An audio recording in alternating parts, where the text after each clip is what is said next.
to assist novices in acclimating to the household cleaning product. The new entry-level paper towels will reportedly feature bold labels and guide markers clearly printed on the surface of each sheet, as well as a step-by-step instructional DVD in each package. Make sure that your paper towel is directly on top of the stain and not beside the stain. Otherwise, you won't absorb any liquid. Place your paper towel directly on the stain and make a gentle wiping motion. And in this week's local news, an area man knows that deep down, he's not done vomiting. In other news, Los Angeles residents are plagued by a roving pack of feral celebrities living in the Hollywood Hills. God wonders what happens to humans after they die, and a local dad clarifies that this is not a food stop. I was told early on that I would never be able to procreate, but I imagine the cold, dejected sensation I experience at the end of this news summary is similar to what a father feels when holding a child of his own flesh and blood. This is the Onion News Network.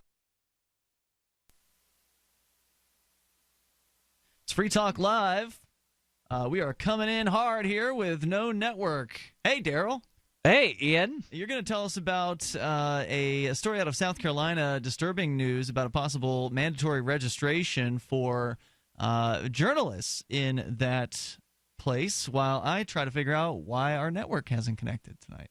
Yeah, so apparently down in South Carolina, there's a proposal, and that's all it is as of right now, is a proposal. It's not a law. It's not a statute. There aren't regulations currently in place in South Carolina. I guess that's our network. Welcome to our radio listeners out there as you are now joining our program in progress. Here we are. Darryl, you were just about to tell us, or just getting into telling our listeners about the story out of South Carolina where there is what now? There's a proposal in South Carolina, and that's all it is right now, is a proposal. One of the representatives in the South Carolina legislature put forth a bill to require journalists like you and I to wind up registering with the state in order to be journalists in South Carolina. That sounds really scary. It sounds like something out of Turkmenistan. Yes. Actually, not quite as bad, but not quite as bad, but I understand where you're coming from on that. The story from the Washington Post says, for political journalists, South Carolina was the center of the universe last week. The state hosted 2 presidential primary debates and trotted its governor into the national spotlight for a televised response to the president's State of the Union address. Okay. But a Republican lawmaker there does not think that anyone calling it, or rather doesn't think that just anyone calling himself or herself a journalist ought to be able to work in South Carolina. This legislator believes that only quote-unquote responsible journalists, those who pay to be registered and vetted by the state, should be allowed to cover presidential politics or any other kind of news. Well, they could argue, I mean, just to play devil's advocate here a moment, they could argue that, well, you know, this isn't the first time that journalists have had to been licensed. Look, we have the FCC. There's everybody who wants to have a radio station and a television broadcast needs to have the government permission slip. We need to make sure that, you know, things are done by the freedom book of here. the press, Ian. Freedom of the press. We're not saying you wouldn't be free. You just have to get a license. You could still report on whatever it is you wanted to. You just have to go ahead and jump through the hoops. That way we know who you are. You could be a terrorist, and if we don't know who you are, it's the old cop excuse, right? When the cops want to identify you. Well, I don't know who you are. Well, we don't know who you are, and it's helpful if we know who, you know, the press is. This isn't saying you can't say what you want to say. This isn't saying you can't write what you want to write. It just says that you're just going to have to give us a little bit of information about yourself. I mean, look, do you want to come into the press conference or not? Because if you want to come into the press conference, you're only going to be able to come into the press conference if we get your identification. And see, here's my big concern with this. Before we go any further, is I can completely understand a private organization saying we're only allowing certain press to come cover our event. And here are the requirements that we as a private entity have in order to recognize press for our event. But here you have not a private entity, but a legislative body saying you have to jump through hoops and hurdles and give us money in order to exercise your freedom of the press. Well, I wonder what the penalty would be. Obviously, you don't have the statute or the proposed statute in front of you, but what would happen to someone who wants to be the press in South Carolina? Because to be the press, all you have to do is publish something. You know, right. I mean, you just have to put something out there, whether it's video, audio, or a blog or a print newspaper. Those are sort of the four most common press iterations in our day and age. You have to put something out there. And what happens to someone in South Carolina under this legislation, if it passes, who goes ahead and starts a blog without getting the official government permission slip first? That's a really good question, and I am trying to pull up the bill. We'll see if we can find that. In the meantime, let's go to Joe. He's in Alabama. Joe, you're on Free Talk Live. Welcome. Hello. I was calling. Sorry about that. I'm 60 years old, and years ago, if I'm correct, they had to take it like a test and register with the state to be on the radio. In Alabama? No, that was a federal thing. You're talking about the license, the broadcasting license? There used to be the FCC license that everybody that worked in radio had to get, and that was repealed back in the mid-'90s. That's one correct. of the few good things that Bill Clinton did. Right after, it was actually right before I started working in radio. They got rid of the broadcasters. Yeah, it was right when I went into college. The guy, Ray Edwards, was the academic advisor, head of the thing. He was like, you guys are lucky because they just got rid of this. You don't have to pay a $25 fee to take this broadcast thing anymore. What do you think about that, Joe? Well, I think it's good, but the one thing that scares me, I hope they never come back to equal time. You know, because a lot of talk shows, you know, that's the thing that really scares me is I hope that never comes back into play. Well, I mean, it does still exist to some extent, doesn't it? I mean, aren't there certain to rules? some extent, but it's not the way that it used to be. Okay, what was the way it was? I guess? The way it used to be. During the Reagan years, right? Till about the middle of the Reagan years. Okay. And then it was rescinded, and it was basically the rescension of equal time that has allowed talk radio to flourish. Because prior to that, anybody that was, expressing political opinion for something other than what was deemed news had to wind up giving equal time. The broadcast owner had to give equal time to all sides, had to represent all sides. So it wasn't just about the candidates, which is the restrictions today in certain places, not everywhere. But today, is it federal elections and some state elections? The FEC has regulations, but again, it's not as fair as what most people think it is. So when Donald Trump hosted Saturday Night Live a couple of months ago, there were several people that requested to NBC, we want equal time. And the FEC said, okay, here's the rules on who can request it. And one of those rules was you had to be recognized by the RNC as being a candidate.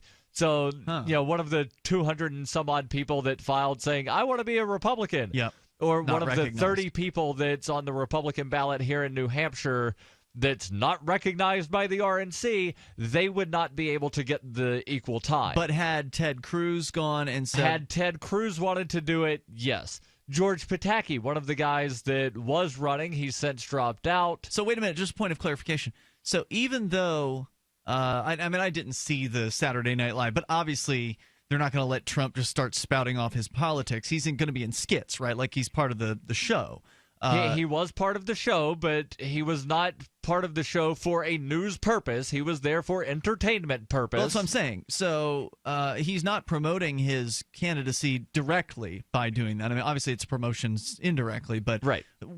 So would that qualify? Does that kind of content qualify for equal time? Meaning that would Cruz be able to say, well, Trump was in some skits, he was in 5 skits, so I get to be in 5 skits? Or no, so what the FEC did was they tabulated the total amount of screen time that Donald Trump had and said candidates that qualify are allowed to wind up getting X amount of time on NBC stations if they request it. And it would presumably be with whatever scripting. I mean, they wouldn't just be able to just talk, right? No, they would be able to basically just talk. Oh, wow. Okay, Yes. so it doesn't have to be in the same vein as Correct. the content. Interesting. Joe, was there more you wanted to share? Yeah, I'll throw a curveball. All right. Darryl, I I like understand you're running for president. Yes. And since you're on the radio now, the other people come to because the way you brought this up, it just threw me a curveball. Does that mean other people that are running also could come be on Free Talk Live? They could always call in. It's an open line show. I think that was a dodge. I think that sounded like a political answer to me. Joe, thanks for the call tonight. I'll nail Darryl down on this one here in moments. Toll-free number is 855-450-FREE, 855-450-3733. Every once in a while, you get information that's worth changing your life for. This is one such time. You can save up to and beyond 25% on all purchases at Amazon. You probably heard of Bitcoin and just not thought much about it. You certainly know that you can get competitive pricing at Amazon, but now you can get a 25% discount on nearly everything you need to live. I've just given you a huge raise, and all you have to do is claim it. You go to saveitpurse.com and open an account. Do this right now. Don't wait. Then you fund the account with Bitcoin. You can buy them through expresscoin.com with a check or money order. There are other ways to get Bitcoin, but that's fast, safe, and easy. This information is worth you changing the way you do things. Go to saveitpurse.com right now, get signed up, and cash in on the huge raise I'm offering you. 15 to 25% off of everything at Amazon through saveitpurse.com. It's saveatpurse.com. This is a healthcare alert from the Pain Relief Hotline. If you, a family member, or a loved one suffers from knee, back, shoulder, or ankle pain and have Medicare as your primary insurance, we've got great news. You don't have to suffer any longer. You can immediately qualify for a pain-relieving brace at little or no cost to you by calling our 24/7 Pain Relief Hotline at 866-389-0620. Delivery is free and all paperwork is handled for you. If you are on Medicare and have knee, back, shoulder, or ankle pain, don't wait. You can qualify to immediately receive a pain-relieving brace at little or no cost by calling our 24/7 Pain Hotline now at 866-389-0620. Our representatives are standing by 24/7 to take your call and rush you your pain-relieving brace at little or no cost to you. Shipping is free and all paperwork is handled for you. Just call 866-389-0620. That's 866-389-0620. Again, 866-389-0620. Understanding your credit score is the first step towards managing and improving it. This is Charlie Sundstrom with your Van Dyke Mortgage Minute. The most influential component of your credit score is your payment history. Almost equally as important is the amount you owe on credit accounts. Also impacting your score, but to a lesser degree, are the length of time you've utilized your credit, the number of new accounts, credit inquiries, and your various types of credit accounts. To help achieve or maintain a healthy credit score, have a system set up to assure your bills are always paid on time. Don't max out your cards. It's better to have a high credit limit with a low balance. Never close old accounts. The age of these can actually help your credit score. But don't be afraid to use your credit. You need several accounts in order to have a credit score. Just keep the corresponding payments within your means. For your mortgage pre-approval and refi needs, start by visiting VanDykeMortgage.com. Corporate NMLS 3035. Van Dyke Mortgage is an equal housing lender. Charlie Sundstrom, NMLS 134251. You can listen to Free Talk Live on the radio, podcast, satellite, webcam, and our live streams. But did you know you can listen to Free Talk Live from any phone, anywhere? Add this number to your phone, 213-493-0308. It's a long-distance call, so make sure you're familiar with your phone's calling plan. The listen lines are airing the latest episode of Free Talk Live 24 hours a day, including our live shows. Call 213-493-0308. That's 213-493-0308.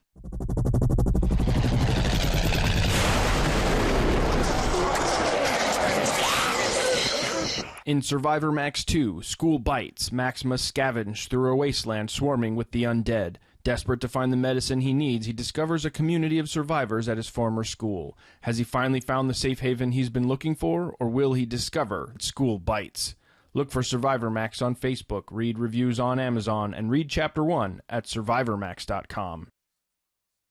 You can sign up to receive the latest about the Liberty Radio Network via our email updates at updates.lrn.fm. That's updates.lrn.fm.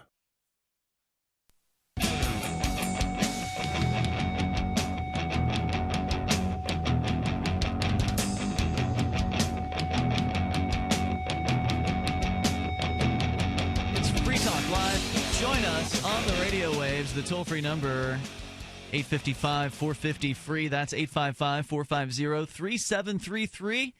Looks like Walmart has closed down a Los Angeles store after the city has decided to pass a $15 an hour minimum wage. We can tell you more about that. You can also join us here and bring up whatever is on your mind. With you in the studio tonight, you've got Ian. And Darryl. And there's a movement in healthcare today full of people that are ready to stand up and take charge of their healthcare.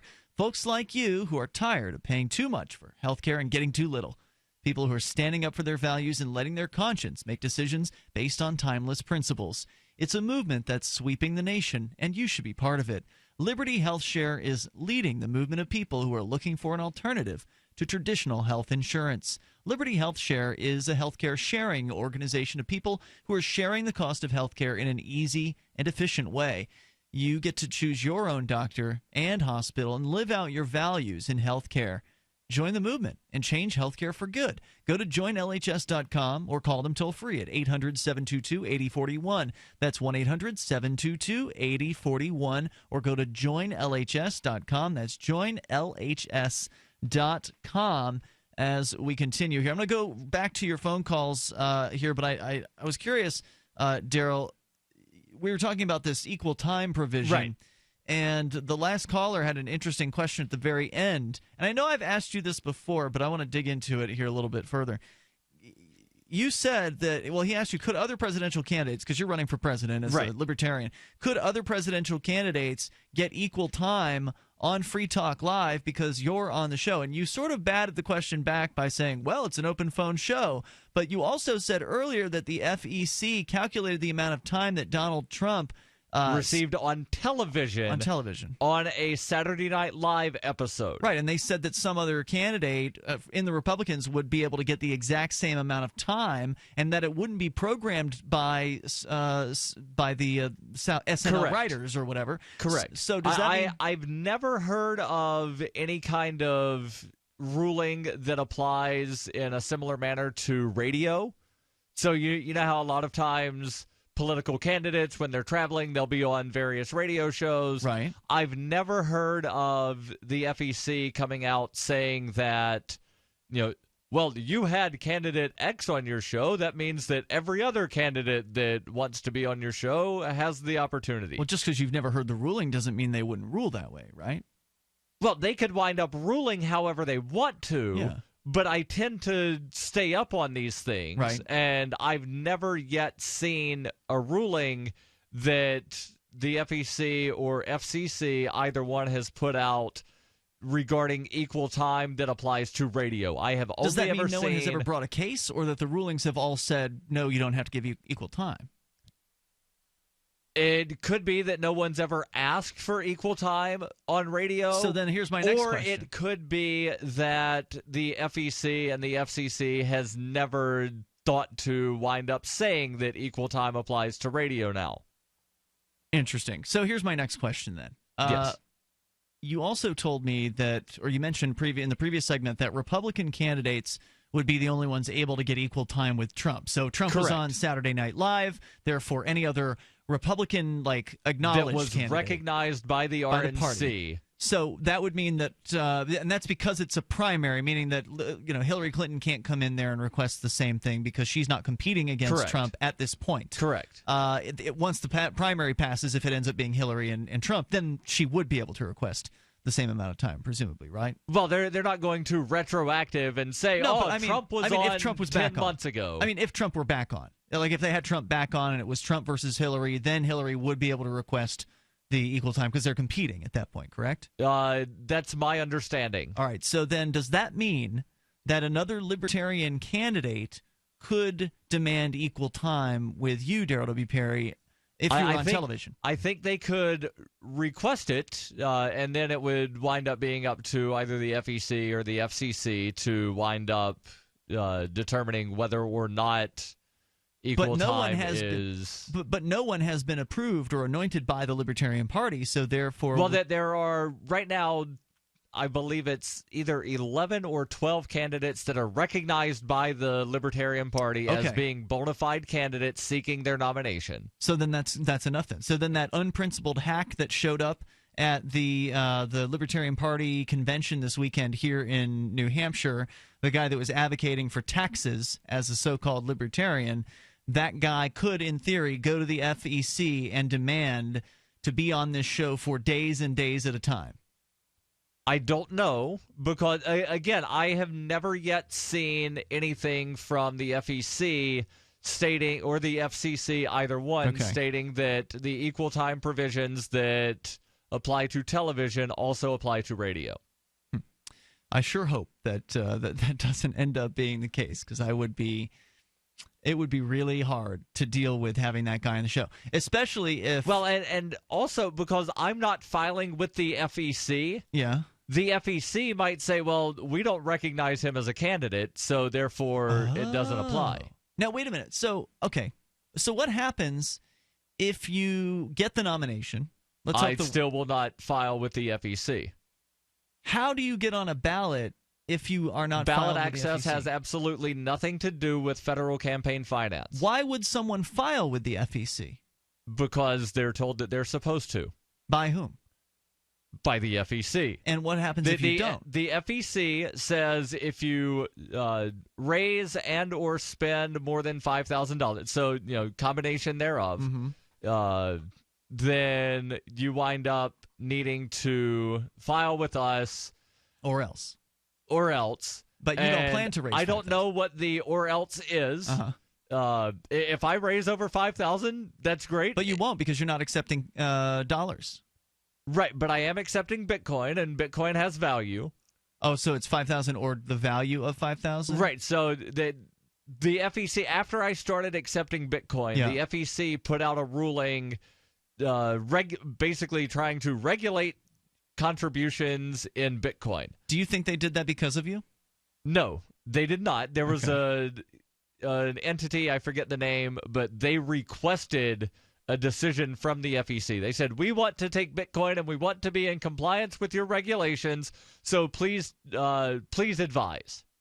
And the FEC came back and said, okay, you can take Bitcoin donations, but you can't take more than $100 worth of Bitcoin from any person ever, and you have to convert it into cash before you use it, so you can't find a vendor. Well, I thought you were going to buy things with Bitcoin on your campaign. I am buying things with Bitcoin. So are you violating the FEC's rules? Yes. The FEC rule that some entity requested, the FEC rule is you can't buy things with Bitcoin. If you want to buy things, you have to convert the Bitcoin into cash, and it's simultaneously a cash contribution and an in-kind contribution. And there's some kind of weird, tricky paperwork thing that I don't understand, and I'm not filing. Does that mean you're risking, federal prison here? Possibly. Wow. Okay. Very ballsy. I didn't realize this was a civil disobedience campaign for president. Yes. Toll-free number, 855-450-FREE. That's 855-450-3733. I mean, I already supported you, but I support you more now because civil dis.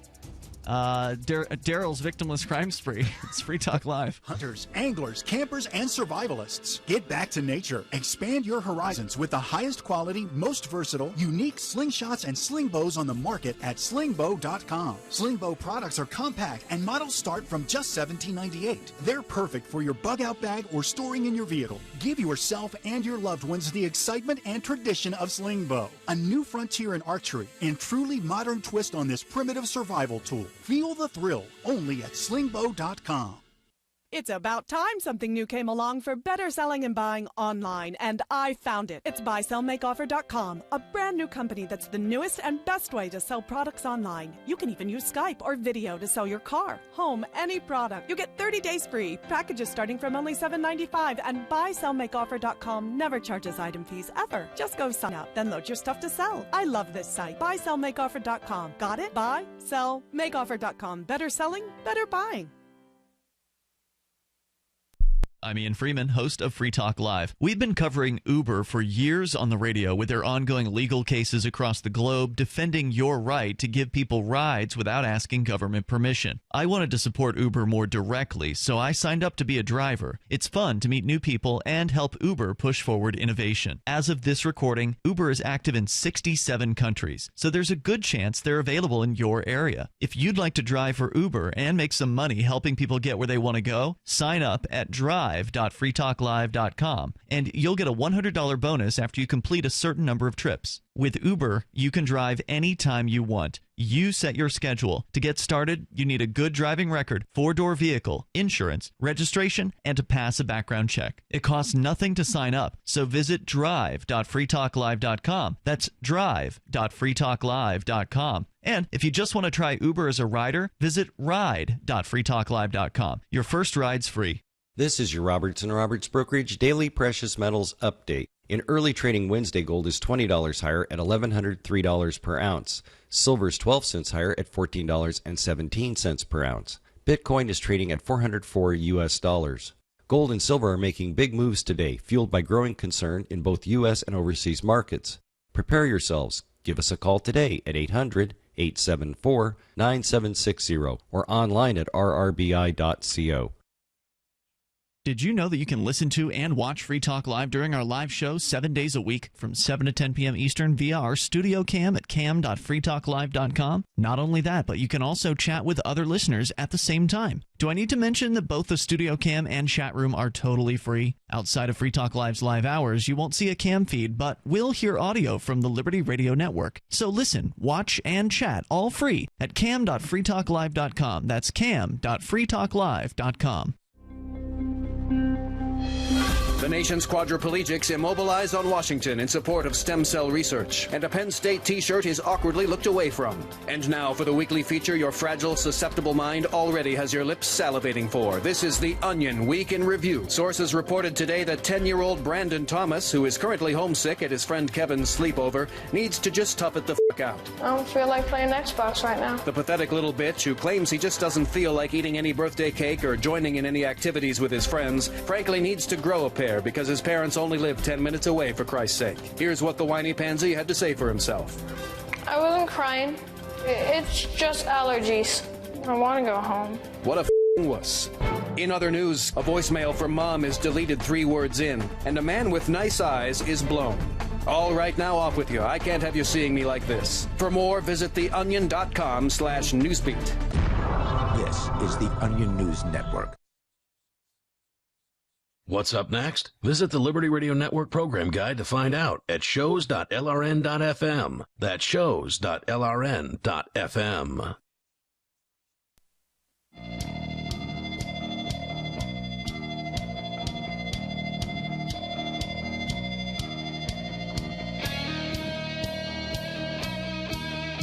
Free Talk Live, dial toll free to join us here on the radio. You can bring up anything you want to discuss. The toll free number is 855-450-FREE. That's 855-450-3733. We are talking about Darryl's campaign of civil disobedience for the presidency, which is involving, one, not filing with the FEC, which may or may not be legal. Two, you are... Well, it's perfectly legal as long as you do not meet what they consider the limit that triggers a requirement to file. Which is the $5,000? It's legal. Correct. Okay. And I have not yet hit that limit. I'm not close to that limit. Mm-hmm. However, there are things that I have already violated as far as FEC rules. Perhaps you don't want to mention those on the radio? I don't care. Okay. It will be months, if not years, before they wind up, if they ever come after me with any kind of charge. It will be a long time before they do so, or at least based on things that I've seen previously of other political candidates who wind up going to jail for violating stuff. But generally, the people that How often do they put someone in jail for violating the FEC rules? It's not very often, but generally when they do, it's somebody that intentionally misreports and or embezzles campaign finance funds. Okay. I have not yet seen a case where someone was prosecuted for not filing and raising over the limit, or not filing and accepting a contribution that is supposed to be reported in a certain kind of way. Got it. So what have you not done? I have not filed completely. Right. I did send them a letter a couple of years ago saying I intend this to be the first, last, and only communication that I have with you. And this is to let you know that I will not be filing any of your paperwork.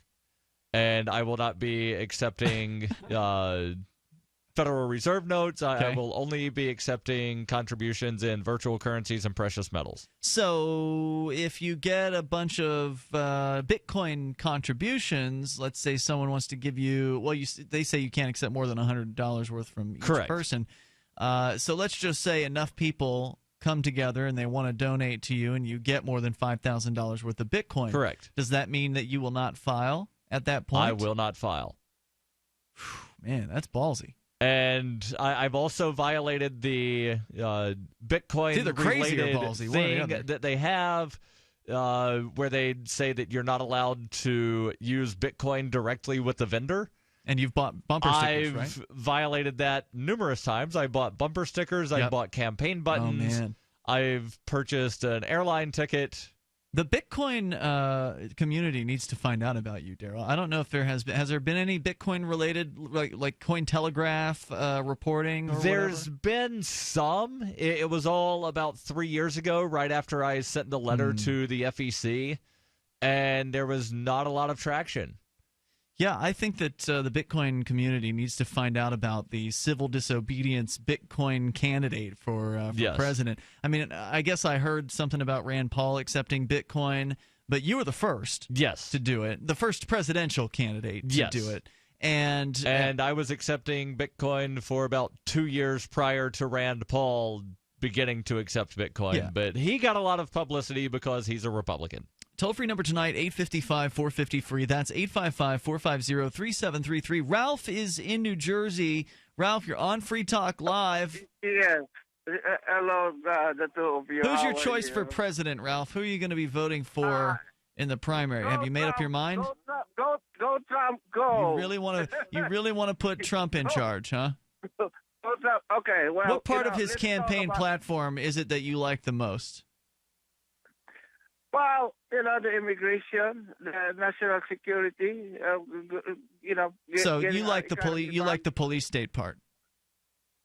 The police state. Yeah, you like and, that. We're not feeling that right now under Obama. Now let me get. Oh no, there's a police state under Obama. There is a police state under Obama. Do you like the police state under Obama? Do you think that the police state? No, I do not. I do not want anything of the man. At this point in time, you want your Trump police state, but not an Obama police state. Is that right? Obama, with regard to the issue of race relation and Obama, okay? Man, you are Obama, like a broken record on this. I tried to get you away from this topic. No, I know why.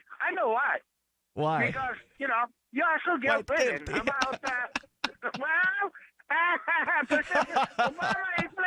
Obama is playing with fire on the issue of race relation. This man is sowing in the wind and reaping the whirlwind. He's getting what he is giving. It has now That's true of everybody. With the white backlash. Perception is reality. Yes, Obama yes, is a it is. black bigot. Excuse me? You can't say those things on the radio. We're going to get rid of you there.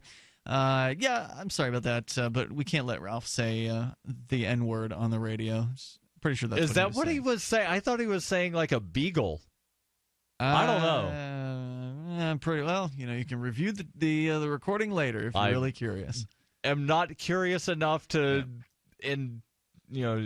torture myself with listening to that again. And no, Ralph, that is not my white guilt that made me do that. That is just good policy if you want to keep doing a radio show.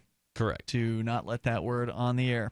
Toll-free number 855-450-FREE. So Ralph saying that he doesn't like the police state when Obama's in charge, but if you put Donald Trump in charge, then the police state will be A-okay. Yes. Then the police will be going after the right people or the wrong people or however you want to look at it. They'll be going after the people they should instead of the people they shouldn't. Because no innocent people ever get caught up in a police state. No innocent people's lives are ever ruined in the police state when it will be run by Donald Trump.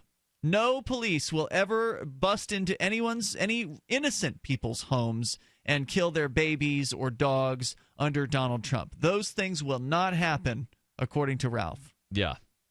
Well, I don't know if Ralph would say that because he's gone. Toll-free number 855-450-FREE, but that's not because I wanted Ralph to be gone. I wanted to ask him more questions about the police state, but unfortunately he just wants to rail against Obama, which I have no problem with, by the way. I mean, he thinks that that on Free Talk Live we're some sort of Obama supporters, I think, and it's just not true.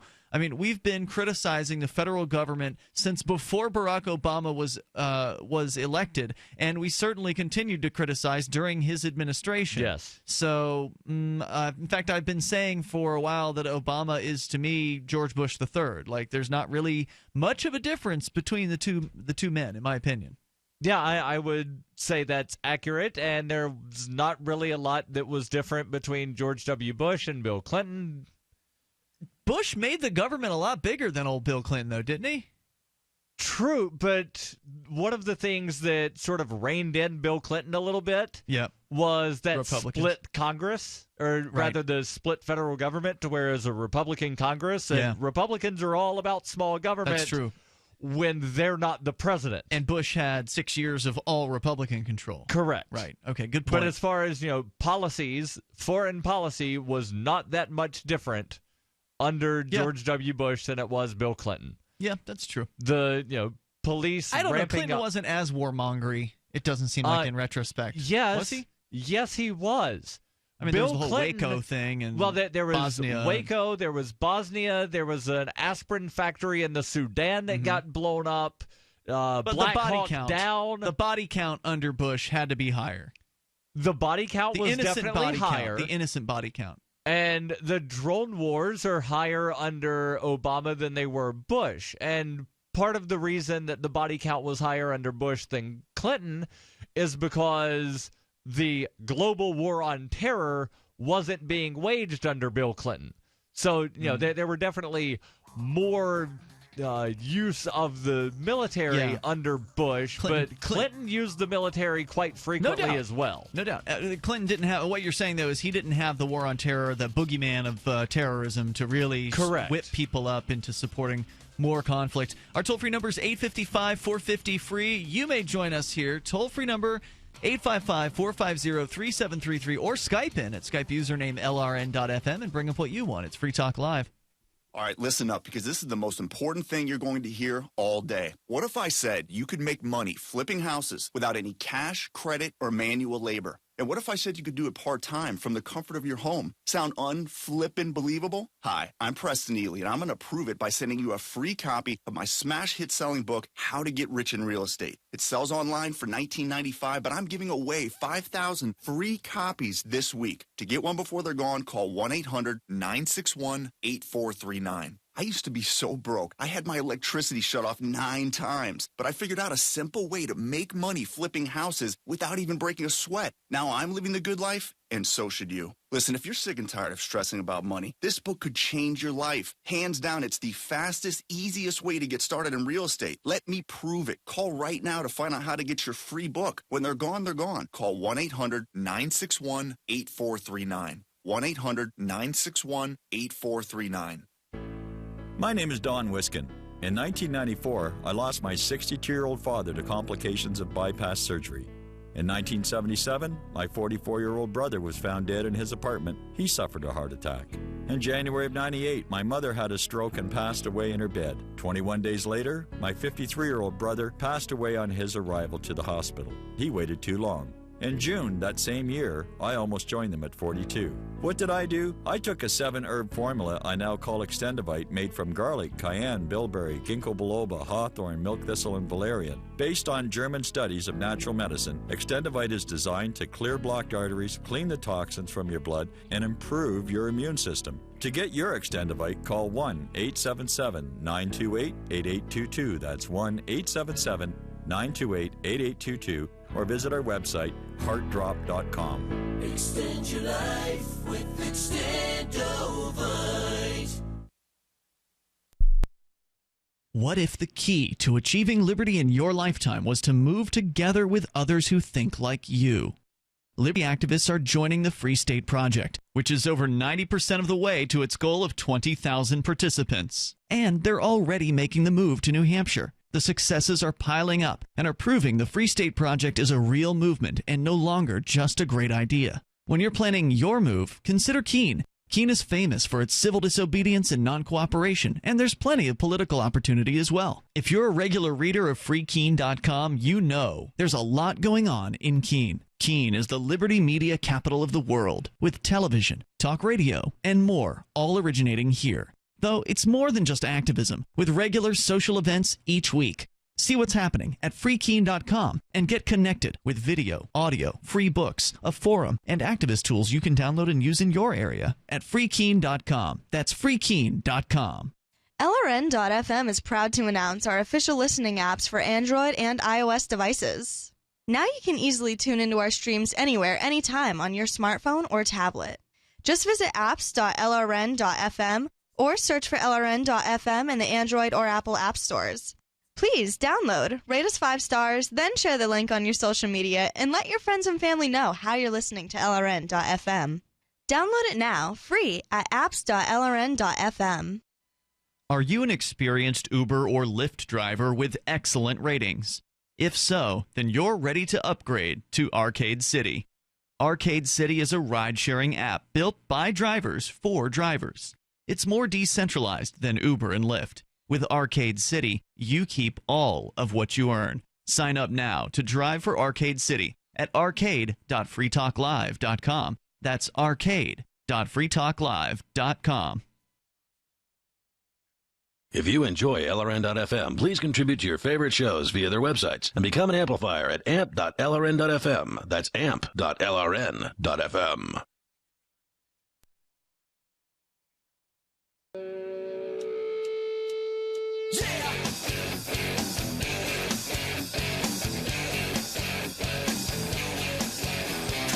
Free Talk Live. Dial toll-free here to join us on the radio waves. The toll-free number is 855-450-FREE. That's 855-450-3733.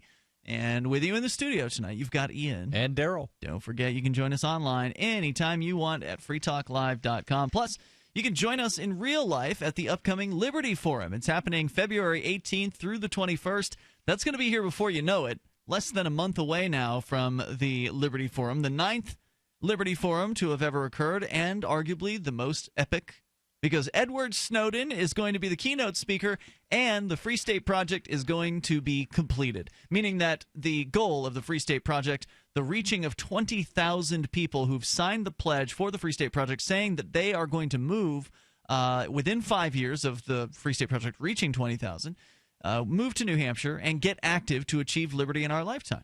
It's an awesome project, Darryl. It's the reason why you and I even know each other, because you're from Alabama originally, and I'm from Florida, and we both moved up here as early movers for the Free State Project. The project is going to reach 20,000 probably, maybe if we're lucky, by the end of this month, maybe a few days into February. Unless there's some kind of weird special thing planned, and when I say this, I don't have secret knowledge, but I heard someone make a proposal, and as far as I know, that's all it is, of, like freezing the signer at $19,999 and having some kind of special thing for the 20,000th signer. I don't know if that's happening, but I don't know if it is. Like barring that, yes, we should hit it well before Liberty Forum. Yeah, we're definitely going to hit it before Liberty Forum. The target date, I would say, is going to be probably right around the end of this month, maybe a couple days into February at the latest. If things continue at the clip that they are, which is about 50 signers per day, 40, 50 signers per day. So this is going to be an important Liberty Forum because we're going to be celebrating the completion of the Free State Project. Darryl, you and I, we're going to be broadcasting live there, and you can join us in person. Go to nhlibertyforum.com. The other reason to go to this thing is to meet hundreds of people who care about liberty and be a part of the community for a weekend here and find out what it's like to be surrounded, literally, by people who actually give a damn and are willing to do something about freedom in our lifetime. It's February 18th through the 21st. NHLibertyForum.com. It's happening in Manchester, New Hampshire, at the Radisson Hotel right there on Elm Street. It's the main drag in Manchester. It's a great location for a convention like this. Looking forward to it. And again, it's going to be coming up fast. So go now to NHLibertyForum.com, lock your tickets in, get your hotel room taken care of, and we'll see you there February 18th through the 21st. And if you haven't yet signed up for the Free State Project, do not delay. It just crossed to 97% today of its goal of 20,000 signers. 97%. We are literally just days away, just maybe 2 weeks at this point from reaching completion. Just over 500 people away? Yeah, I think that sounds right. So go to, we're going to go to your calls and thoughts here. You can go to freestateproject.org if you love liberty. Get signed up. Be part of that first 20,000. Nick, you're on Free Talk Live in Philly. Go ahead. Hey guys, what Ralph said was bigot. Oh, he said bigot? Okay, well, yeah. Sorry, I misheard it. Nah, it's all right. I just have a thing with people being like falsely accused of things. But anyway, so if I had some coffee given to me by a friend and I were to write a letter to the DEA saying, I want to be a good, compliant slave, and I want to know your opinion or your judgment on if I'm allowed to have coffee, if I'm allowed to make a cup of coffee and receive this from my friend, then they sent me back a letter saying that no, you cannot have coffee, or made up some other arbitrary guidelines or something. Why did the DEA say that you're not allowed to have coffee? Wait, is this theoretical No, or you it's actually did this? Hypothetical. Okay, hypothetical. Oh, okay. Okay, so go would ahead. that then be law? Wait, would it be law if they wrote you back saying you can't have coffee? Yeah. No, that's I mean, not if the the definition of a law. A law is a bill that has been ratified by both the Senate, the House, and passed by the president or whatever the state version of and that would also not be a regulation, and caffeine would not be prohibited. Now, if the DEA decided to put caffeine on, say, the schedule of drugs, then that would wind up being a regulation that would have the force of law. Right, because there's some law that says the schedules are what decides what is legal versus illegal. And so why do you ask? Well, my point was that that's basically exactly what the FEC did to this Bitcoin issue. Is that, they had made no ruling on it. The FEC is allowed to issue advisory opinions. And what they did with the Bitcoin thing was someone requested an advisory opinion, and Congress has entrusted the FEC to write advisory opinions that become regulations that have the force of law. So what we're really talking about is legal land here, where one word sounds like it might mean what you think it means, but there's some subtle legal distinction between them. In fact, if we really want to draw distinctions, one would argue that it is not actually law when a bill passes. It becomes a statute or an ordinance or a code. Yeah. So there's other legal terms there. There's the U.S. Code. There's the New Hampshire Revised Annotated Statutes. Revised Statutes Annotated, and each state has different names for their statutes. Right. And then there's also ordinances, which are the cities and towns typically have their version of laws. But Nick, I agree with you. It does sound very similar to sending a letter to the DEA and asking them a question, and they send you a response.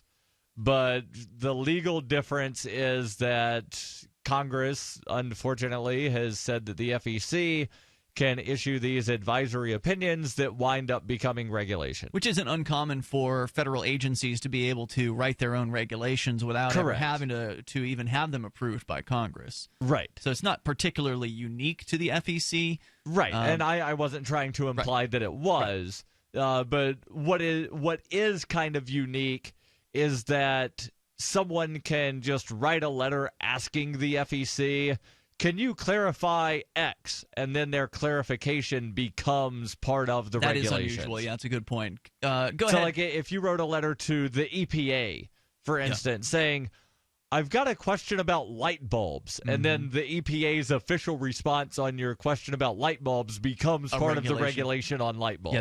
Yeah, that is definitely unusual. Go ahead, Nick. Anything else you want to share?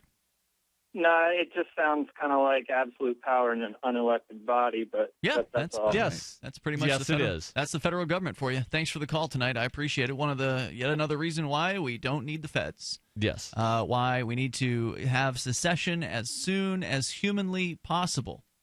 And hopefully we'll see that happen here in New Hampshire at some point, but we got to get more people here. We got to get more hopefully activists. During our lifetime. Yeah. We got to get more activists on the ground, and we need them here sooner rather than later. So don't forget the Free State Project at freestateproject.org. Let's get back to South Carolina, where if you were tuned in at the beginning of the hour, Darryl, you were telling us about a proposed ordinance or a proposed statute. Yes.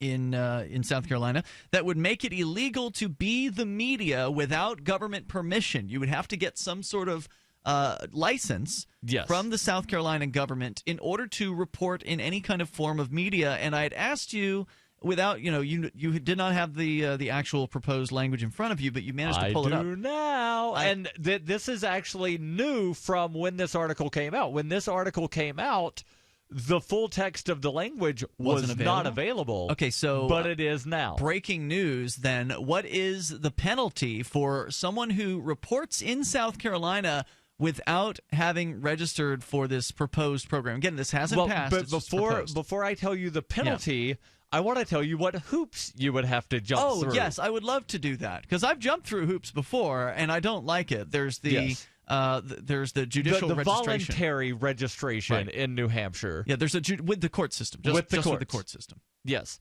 So what this would do is mandate the Secretary of State to create a registry for the registration of persons who qualify as journalists. A person seeking to register shall provide all information required by the office, including but not limited to a criminal background check, an affidavit from the media outlet attesting to the applicant's journalistic competence, and an application fee in an amount to be determined by the office. An application from their determining their competence from where? An affidavit. An affidavit from the media outlet attesting to the applicant's journalistic competence. So whomever you're going to be working for. So if you are running your own blog, then if you're a freelancer, do you have to get an affidavit from every entity that you plan on doing work for? What if you're just blogging yourself, your own website? Do you then provide an affidavit for yourself attesting to your own competence? In theory. And then the scariest thing, the application fee to be determined by the office. At the time or... Wow. Okay. Well, let's continue, though. There's more to this. 855-450-FREE, and then what are the penalties? We'll get into that. You can share your thoughts on Press Freedom. Are you searching for your soulmate? Someone you can trust, who will never betray you? Or cooperate with the NSA? Stop searching. With EasyDNS, you found a keeper. EasyDNS does it all. Domain names, web hosting, and managed WordPress hosting. EasyDNS stands up for your internet freedom. And with servers in Canada, they do not cooperate with the NSA. Go to EasyDNS.com. You'll love their services or get a full refund. They guarantee it. And they accept Bitcoin. That's EasyDNS.com. As a pioneer of the e-commerce movement, Overstock.com is proud to be the first major retailer to accept Bitcoin. Overstock was the first because Patrick Byrne, Overstock's CEO and founder, firmly believes in personal freedom and cryptocurrency. Over the past 16 years, Overstock has furnished over 18 million homes with a diverse line of products to suit everyone's unique styles and preferences. Support Overstock and freedom of choice while enjoying free shipping on orders of 0.211 Bitcoin or more. I love My Magic Mud. I drink a lot of coffee. I had stains on my teeth. Then I found My Magic Mud, and I was told it would remove stains. So I paid attention when I brushed the first time. My Magic Mud is black tooth powder, and the difference it made in my teeth in one application was noticeable. With 4, my teeth were as white as you normal folks out there. Please go to mymagicmud.com and buy a jar. There's 150 applications for $25. You can use Bitcoin, mymagicmud.com. The three most important things you can do for Free Talk Live are: 1, share one episode a week on Facebook or in some other social networking site. 2, buy the things you buy online through shop.freetalklive.com. 3, give $5 a month to the AMP program. You likely buy all kinds of things online. Amazon is the largest online retailer. You can get what you need at the same prices with free Super Saver shipping by going to shop.freetalklive.com. Please do your online shopping at shop.freetalklive.com. You're listening to the live edition of Free Talk Live. Hour number 2 is next after the news here on the Liberty Radio Network at LRN.FM.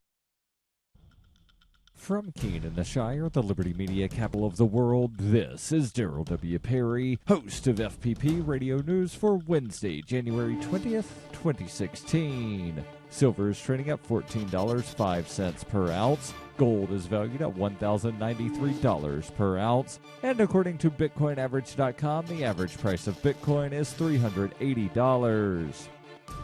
Antiwar.com reports continuing what started as the 2015 spring offensive. The Taliban is continuing to move heavily into Helmand province and is poised to capture the Sanjan, Marja, and Gereshk districts of the province, which would effectively surround the capital city of Lashkar Gah. The Taliban last month made an effort to capture the Sanjan district, briefly seizing it but ceding parts of it back when reinforcements arrived. Afghan troops are scrambling to the area again in hopes of trying to hold off a much bigger loss this time. Helmand province is the center of Afghan opium production and hugely lucrative for the Taliban to control. They fought heavily over the years for the province and seem to be on the verge of retaking the area from the Afghan security forces. In addition to the valuable districts themselves, control over the area would give the Taliban control over the main highway between Herat and Kandahar, giving them yet more control over the entire southwestern portion of Afghanistan.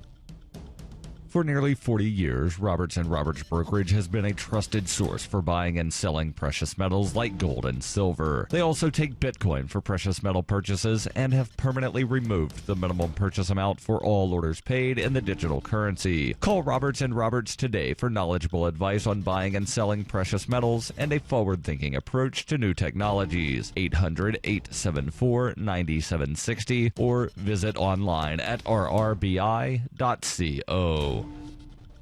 UPI reports the U.S. Supreme Court refused on Tuesday to hear the latest challenge to the Affordable Care Act, backing away from a conservative assertion that Congress violated the Constitution in approving the law in 2010. The long-shot lawsuit said the Affordable Care Act, known as Obamacare, violated the origination clause of the U.S. Constitution, which says bills that raise revenue must originate in the House. Conservatives argue that Obamacare's individual mandate is a revenue-raising measure, and the bill had effectively originated in the Senate. A federal appeals court rejected the challenge, saying the bill was about health care, not revenue. The decision by the Supreme Court justices to pass on the case marks the first time a major case against Obamacare has been turned away. Already, justices have rejected 2 challenges and upheld a third. A fourth challenge to the Affordable Care Act before the Supreme Court regarding the contraceptive mandate is expected to be heard in the coming months. The Supreme Court on Tuesday did agree to hear arguments on President Obama's proposed plan that would shield up to 5 million undocumented immigrants from deportation. The court will hear arguments in April for a possible late June ruling that could fuel an already hot-button issue during a contentious presidential election year. A federal appeals court in November ruled that the Obama administration overreached its power with an executive action that would allow some immigrant families protection that include 3-year work permits under the Deferred Action for Parents of Americans and Lawful Permanent Residents. Obama's legal team said the appeals court decision has far-reaching and irreparable humanitarian impact.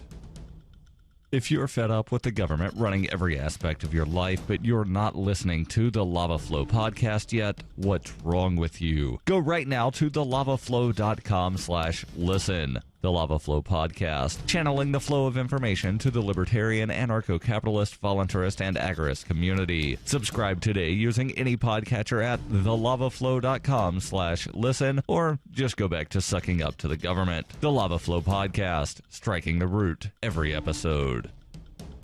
Reuters reports Milwaukee lawmakers on Tuesday approved a $5 million settlement with dozens of men who were illegally subjected to strip and body cavity searches. The settlement, approved by the Common Council, resolved a number of federal lawsuits filed against the city since 2012 by 74 men who accused Milwaukee police of violating their civil rights, according to a letter from the city's attorney. Miriam Horowitz, a deputy city attorney, said a total of 131 officers were named in the federal lawsuits, and 4 Milwaukee police officers were charged in 2012 and later convicted of illegal searches. In December, the U.S. Justice Department granted a request by Milwaukee Police Chief Edward Flynn to conduct a voluntary review of the department's procedures and practices.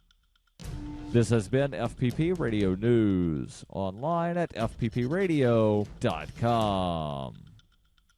Tensions in Washington, D.C. reached a new high yesterday as several dozen members of Congress took a class of visiting school children hostage, barricaded themselves inside the Capitol Rotunda, and demanded $12 trillion in cash. The children were rounded up at gunpoint, whereupon the House Speaker informed negotiators that one child would die every hour unless their demands were met. Here now, a brief video one of the students was able to send out from inside the Capitol. Nobody move, you're all gonna die! This kid's got a phone. Historians across the country politely reminded Americans this week to quickly check and see what has happened in the past before making any big decisions. Just take any book with history in it and then quickly skim through it to see what decisions in the past turned out to be bad. And then once you've pinpointed them, simply don't make those same decisions again. Because if a bad thing happened again, you see, that would be very bad indeed, wouldn't it? This is the Onion News Network.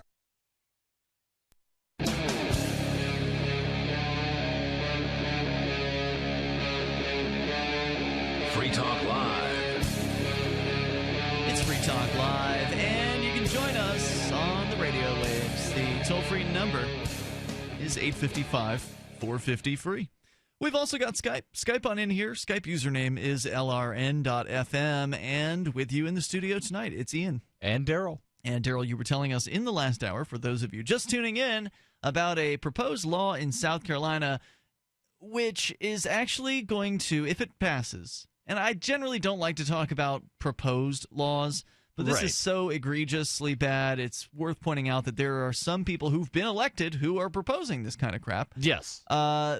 That would actually make it illegal to be the media in South Carolina without jumping through government hoops and putting in an application to some government bureaucracy, getting it approved, sending in an application fee, sending in, let's see, what else did you say was required? Recap. Criminal record background check. Okay, so if you've been a criminal, does that mean that you can't be they're only looking for, or at least according to the statute here, or the proposed statute here, they're only looking for convictions of libel, slander, or invasion of privacy that are misdemeanors, or felonies if the underlying offense was committed to collect, write, or distribute news or other current information for a media outlet, or as a journalist, the person has demonstrated a reckless disregard for the basic codes and canons of professional journalism associations, including a disregard of truth, accuracy, objectivity, impartiality, fairness, and public accountability. What does that have to do with the criminal background check, that part? Is this with the application portion? Or this is, no. So I was reading a person is not competent if. So wait, there's the criminal background check, then there's a competency check? So the affidavit from the media outlet that you have to include. Right. The affidavit specifies that you have sufficient journalistic competence. I want to get back into this because there's actually a penalty if you don't apply, and we'll talk about that. But first, let's go to Mike, who is in Las Vegas. Hello, Mike. You're on Free Talk Live with Ian and Darryl. Hey, guys. Hey there. Glad that you were first. I'm a first-time caller, Welcome. first-time viewer from YouTube. Oh, cool. Thanks.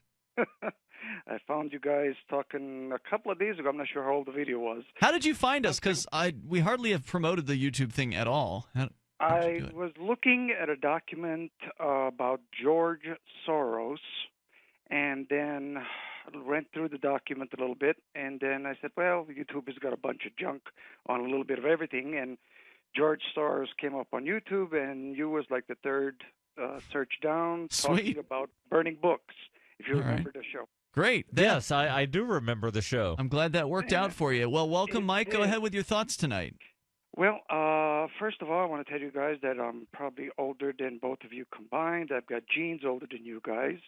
So, by that, getting that out of the way, I had a internet talk show back in 1998 and been actively pursuing kind of a talk show form like you guys are doing. But health-wise, it kind of stopped me. But recently in Vegas, since we are now the swing state in this political time, I was thinking about, wrapping up a microphone with my logos and blah, blah, blah, hitting the street and doing interviews, because I'm kind of in the middle. My vote was for Rusty Nuts, but he's no longer running anymore, I guess. Rusty Nuts. Okay. But, it's probably a better choice than any of the politicians currently in the race. I think I have to agree with you guys. Yeah. I keep saying I think I want to put a law that every ballot should have none of the above. You guys actually have that option in Nevada. I think it's it might be. Well, I don't know. I'm not sure. Last time Darryl would know. He knows these things. Yes. Even though he doesn't live there, he knows these things. Yes, none of these candidates is on the ballot in Nevada. However, they prefer Nevada, however don't it's they, pronounced. Mike? Don't they pronounce it? I've been corrected on this one before. It's Nevada, right? Yes. Yeah. And Trump is shooting himself in the foot every time he says Nevada. Yeah.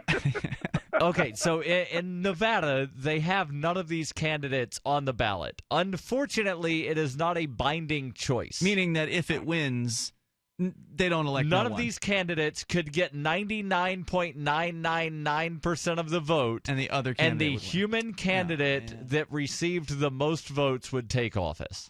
Hopefully, very sheepishly. Would none of the above vote at least speak to say, or look how many none of the above votes we got. Right, and the reason that they keep none of these candidates on the ballot is because write-in votes are not allowed.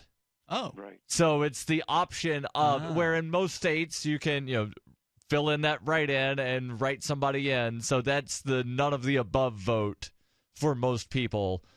There in Nevada, they actually have none of the above, but they do not have write-in.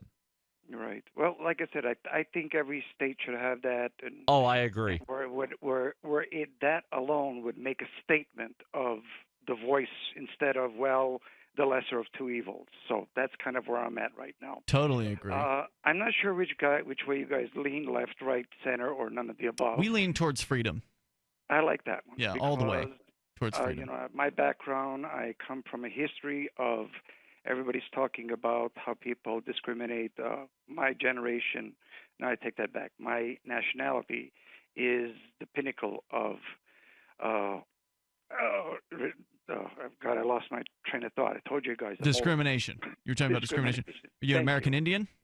No, I am Roma. Actually, lack of a better term, Gypsy. Oh, okay. Yeah, it's hard. And it's hard to be a gypsy. Yeah, so basically we're still discriminated just because, it's like, oh, I've never met one. Really? I wouldn't know if I had met one. I mean, they don't look different from other people, do they? No, we come in all shapes, colors, size. So you're telling me all gypsies don't go around scamming people? No, and my favorite term to my closest friends when I watch the news, and I say, oh, yeah, only gypsies steal. Yeah, right, gypsies. The only ones that steal are gypsies, right? Yeah, they get a bad rap. I mean, it's really not fair. The poor gypsies. Like, I didn't even know when I was a kid that the word gyp was short for gypsy. Like, right. Yeah, I didn't know that. I didn't learn that until I was on this show. And let me guess, Mark Edge. Yeah, he corrected me. Corrected you because Mark has taken it as like his personal mission to stick up for gypsies. Yeah. Really? Has. Yeah. Well, that's cool. At least somebody's on my side. There you go. Mike, was there anything else you wanted to share with us tonight? Go ahead now. My main question was, as we were talking about the journalist thing, like I said, I don't know the Nevada law, and it just kind of like sparked something in my head. Let's just say this topic wouldn't come up about South Carolina. can anybody wrap a mic with a logo and hit the street and interview? I mean, and that's a big question mark. Wait, are you asking about specifically in South Carolina if this passes or no. anywhere? He's asking right now. Yeah, now anybody can, and you don't even need a microphone. You can walk around with a camera and say, "I'm, whatever." Dave TV. Ridley. Yeah. Dave Ridley, who calls into the show occasionally. He walks around with a camera. I'm Ridley Report. I am the Ridley Report. He's even got a crappy old camera too, and he's the number 2. He's got like a high 8 or whatever He's using DV tape. It's the number 2 YouTube news channel on YouTube in New Hampshire, and this guy has built it from scratch with a cheap old DV camera and has done it. So yeah, absolutely. At least in the United States may be dropping on the world's freedom rankings in general. It's certainly not doing better year after year on those rankings. It's dropping in press freedom, too, according to Reporters Without Borders. Right, but there is still a semblance of freedom here, and Correct. You generally can be critical of the government. Mike, welcome to the show. Thanks for the call tonight. Thank call you guys, anytime. I and, appreciate I'm it. going to continue watching and support you guys. So You got it. keep up the good Thanks, work, Mike. fellas. And by the way, if you want to check us out on YouTube, there is a Free Talk Live channel. It's called Free Talk Live Radio. You can just go to, if you want to watch the live stream, you can go to youtubelive.freetalklive.com. I know it's a little long. youtubelive.freetalklive.com. We've just sort of been experimenting with YouTube at this point. I haven't officially even linked to it from the website. It's on my list of things to do, but just haven't gotten around to it yet. But it's there, and we're broadcasting there tonight. So you can join us. There's also that YouTube chat room, which is, I don't know which chat room has more trolls in it. There's the main Free Talk Live chat room at freetalklive.com. When you go into the live listening area, you'll see the chat room on the right-hand side. That's the one that's been there forever, but the YouTube one's kind of new, and I don't know which one's worse. So you decide. It's Free Talk Live. All right, listen up, because this is the most important thing you're going to hear all day. What if I said you could make money flipping houses without any cash, credit, or manual labor? And what if I said you could do it part-time from the comfort of your home? Sound unflippin' believable? Hi, I'm Preston Ely, and I'm going to prove it by sending you a free copy of my smash hit selling book, How to Get Rich in Real Estate. It sells online for $19.95, but I'm giving away 5,000 free copies this week. To get one before they're gone, call 1-800-961-8439. I used to be so broke. I had my electricity shut off 9 times, but I figured out a simple way to make money flipping houses without even breaking a sweat. Now I'm living the good life, and so should you. Listen, if you're sick and tired of stressing about money, this book could change your life. Hands down, it's the fastest, easiest way to get started in real estate. Let me prove it. Call right now to find out how to get your free book. When they're gone, they're gone. Call 1-800-961-8439. 1-800-961-8439. Don't complain about your cable bill going up and up and up. Do something about it. Grab a pencil and jot down this special number, 1-855-905-MY-TV. The more cable TV rates go up, the better digital satellite TV looks. Say goodbye to the cable guy and get more of your favorite channels in 100% digital quality for less money. Call 1-855-905-MY-TV. Sign up for packages starting as low as $19.99, and there's no equipment to buy. You get free HD TV upgrade, a free DVR upgrade, and free professional installation. You control what you watch when you watch it. Record your favorite shows, pause and rewind live TV, even skip the commercials. Watch local channels too. At just $19.99, what are you waiting for? Pull out your major credit or debit card. Call 1-855-905-MY-TV. 1-855-905-MY-TV. Say goodbye to the cable guy. Cut costs and get more. 1-855-905-MY-TV. 1-855-905-MY-TV. Since time began, tyrants have taken aim at personal liberties. Now there's a movie that aims back. The government has no more right to tell us what to put in our bodies than they have to take our guns or tell us what books we can read. 6 drug police were eaten by bears while raiding a marijuana farm. On your knees, you dirty hippie! Jesus. On your knees! What's the problem, officer? Today, many cops who enforce pot laws do so only because it provides them with cushy jobs, good benefits, and a chance to push people around. I was an undercover narcotics officer. The drug war is nothing but a farce.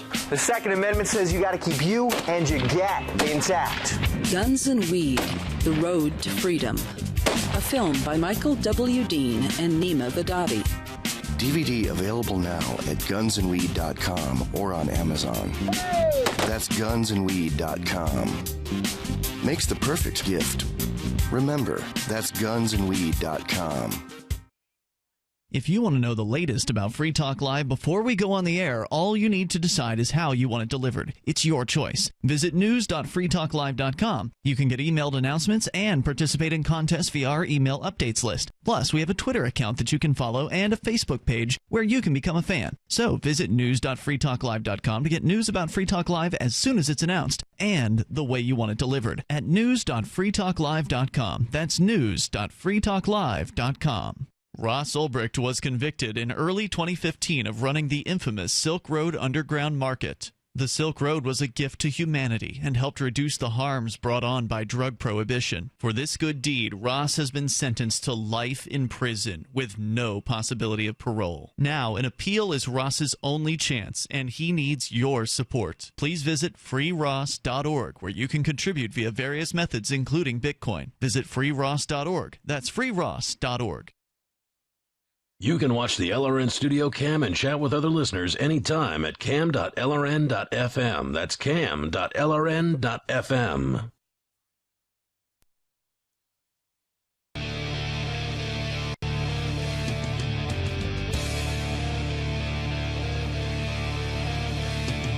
This is Free Talk Live. Join us on the radio. Toll-free number for you, 855-450-FREE. That's 855-450-3733. What will the penalty be for people who want to be the media who don't register with the state of South Carolina if this proposed statute comes to pass that has been introduced in the South Carolinian legislature? We'll share that with you, and you can share your thoughts with us here also via Skype at Skype username LRN.FM. Plus, you can do your online shopping at shop.freetalklive.com, and that is where you will find links to Amazon. You go to Amazon because you probably would anyway to buy stuff. You might as well go through shop.freetalklive.com because when you do that, Free Talk Live gets a portion of the purchase price. Very, very simple process. You get the same great deals you're used to. You get the same awesome selection, free Super Saver shipping, Prime, all that stuff. You're just going through our links, and there's links to Amazon UK, Canada, and US. So go there, get your shopping started at shop.freetalklive.com. That's shop.freetalklive.com. And we'll talk about L.A. shutting down a Walmart after a $15 minimum wage was put into effect in the city. But first, Darryl, back to South Carolina, where if this bill passes, it will require everyone who wants to report in South Carolina as members of the media to jump through all kinds of hoops, pay some sort of application fee. Yes. Does it say what the fee was? Did you tell us that earlier? The fee to be determined by the Office of the Secretary of State. So they'll just arbitrarily, once this law passes, get to decide what the fee is. They'll write up a regulation and that'll be determine what the fee is. And so the legislature won't have to approve it. They'll just get to determine. So, and then you would have to register every 2 years. So your registration's good for every 2 years, not every year. So, I guess that's a positive. No, there's nothing positive about this. This is a terrible infringement upon I agree. freedom of speech and would likely be overturned as unconstitutional in any sane court. But nonetheless, this is an indicator of where we are today, that there are people seriously proposing this. I presume it has at least more than one sponsor. And they also would require that you apply, that you go through some kind of a background check. Background check. You would have to have an affidavit from the media outlet, presumably the media outlet that you're working for or seeking to work for, attesting to your journalistic competence. And the Secretary of State may deny, revoke, or refuse to issue or renew a registration if the office finds that the person has filed an application that contains a statement that is false or misleading, if the person has failed to pay the proper application fee or any other fee or penalty imposed pursuant to this chapter of law, or if the person has failed to comply with any provision of this chapter of the law. And here's the penalties. Yes. Okay, here we go.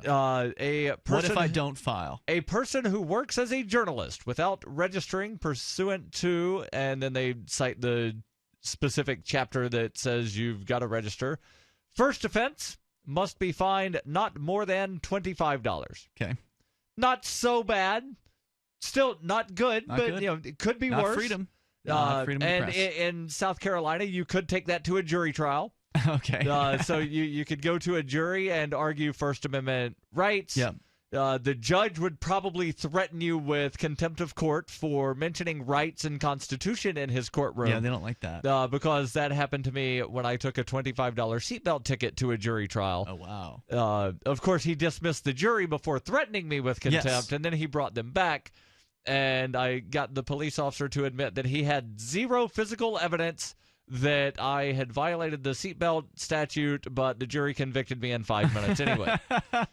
Second offense. In the same way the jury would probably convict you of being an illegal reporter, too. Correct. Second offense. A person is guilty of a misdemeanor. Uh-oh. Now we're getting and serious. Must be fined not more than $100 or imprisoned to not more than 15 days or both. Wow. So you could go to jail for 15 days plus have a $100 fine. I'm not sure if South Carolina allows you to sit in jail instead of paying a fine. Yeah, I don't know. But if I don't so, wanna find then out. might wind up being a couple more days in jail. A third or subsequent offense. Uh-oh. Guilty of a misdemeanor and must be fined not more than $500 or imprisoned not more than 30 days or both. All right. So those are three the offenses? penalties. Okay. Right, because it's third or subsequent Got it. offense. And then Wow. there's things relative to a media organization that does not And wait a minute. register. Presumably, if you end up going to jail for one of these offenses, Yes. you won't get to renew. Correct. Because they want to see if you've been a good little reporter when you Correct. go in for the renewal. And if you haven't, then poof, you're done. You can't be Right. doing And that. so then if you go out with a video camera and record something for purposes of, reporting on it as a news thing, then, well, that's another offense. Mm-hmm. And, third offense, fourth offense, your 700th offense, and you just keep going back to jail. If a person... Or no, that's what I just read. There's penalties if the media outlets don't properly register. They are not allowed to employ or contract with the person. But it does not specify. Oh, yes, it does. A journalist or media outlet that continues to engage in prohibited conduct is in violation and subject to administrative penalties that may not exceed $500 for each violation of the order. Woo! So if you're, one of these self-owned journalist places, like you own your own media outlet, like blog. we do. Blog can be your Right. media outlet. And you haven't filled out an affidavit on yourself and jumped through the hoop, then $500 penalty for not licensing yourself. Well, I mean, this is pretty much an obvious violation of the freedom of speech and the right to be the press and freedom of the press and all that. Clear violation of that. Hopefully, this will go down in flames in South Carolina. Hope so. If it does pass the legislature, hopefully the judicial branch will throw it out as unconstitutional. Right. So the article from the Washington Post that I started reading this story from, the author here says, and we should note here, well, no, I don't think that we necessarily need to note that the lawmaker was one of the few who voted against removing the Confederate flag from the state grounds, but he specifically mentions that here. What I wanted to point out was he says it's not immediately clear what kind of restrictions might apply to journalists based in other states who might be assigned to cover isolated news events in South Carolina, Meaning such they would as be coming in debates or campaign rallies, or like a tornado or something like that. Right. So if you work for, say, the Washington Post or NBC or Reuters or the Associated Press, and hey, there's something happening in South Carolina, I need you to drive down from D.C. What's going to happen? How do they do this? Because they're not generally working in South Carolina. All right, toll-free number 855-450-FREE. I want to find out I want to find some story that actually has a quote from this tool. Apparently, Representative Mike Pitts who is one of the people proposing this. We'll see if we can get some ridiculous quotes, because I bet they're absolutely ridiculous. It's Free Talk Live. So you've got to take a state construction license exam or certification. Can't decide on what books or what chapters to study? Discover right now how you can eliminate unnecessary books and wasted study time. At contractorexam.com, our study materials zero in on state-required test topics in an effective multiple-choice format. So whether you're a plumber, electrician, general contractor, or other construction-related trade, contractorexam.com will help get you prepared. Visit us at www.contractorexam.com today. Removing bad taste and odor from your drinking water is easy. Removing the bad stuff you don't taste is what ProPure does best. Water the way nature meant it to be. Clean, crisp, and refreshing. See the complete line of ProPure countertop, inline, gravity, and household water filtration products. Visit your authorized ProPure dealer or ProPureUSA.com. That's PROPUR USA.com or call 800-544-3533. The Shire Free Church offers a sanctuary to those seeking an escape from state churches. The Shire Free Church is an interfaith, diverse group of people that may not share identical theological beliefs. As a member in or minister of the Shire Free Church, you are a sovereign individual and may be the faith of your choice. We don't claim to have all of the answers. We are open to all peaceful people. We want to learn from each other. What unifies the Shire Free Church and its diverse members is peace, love, and liberty.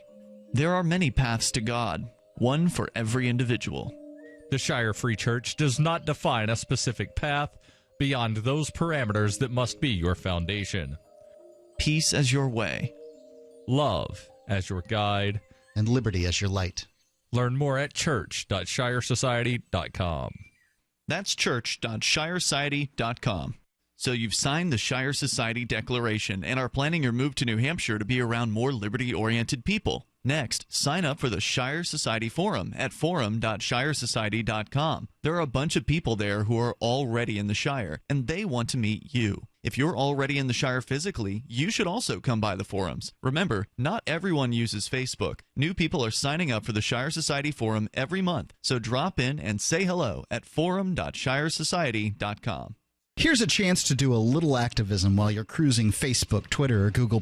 Between the LOL cats, the recipes, the hot girls, and the inspirational sunrise memes, Free Talk Live's posts pass by your newsfeed. Like them, comment. It gives us more exposure. If you don't see our posts, click like at facebook.freetalklive.com and then hover over it to click Get Notifications. It's an easy way to spread the ideas of liberty a bit further. I know you're busy, but you can spare that tenth of a calorie it takes to click on something. facebook.freetalklive.com. Why did you move to the Shire? I moved here to the Shire because there's other people around who take liberty just as seriously as I do. I moved to the Shire because I saw videos of people challenging authority and thought that I could get support myself. It called to me, like, do this right now. I wanted to be around people like me who got it, and once I got here, I knew there was nowhere else that I wanted to be. I've always wanted to change the world, so I moved to the Shire to join people who were actually working towards doing the same thing. The people here are awesome, loving, and positive. It was for the adventure and for the feeling of something important is happening here, and I just wanted to come to sort of be part of that. Visit shiresociety.com to read and sign the Shire Society Declaration and learn the reasons why, if you love liberty, you should immigrate to the Shire. Plus, add yourself to the Shire map at shiresociety.com. That's shiresociety.com. You're listening to the best liberty-oriented audio streamed around the clock, on the air and online. This is the Liberty Radio Network at LRN.FM.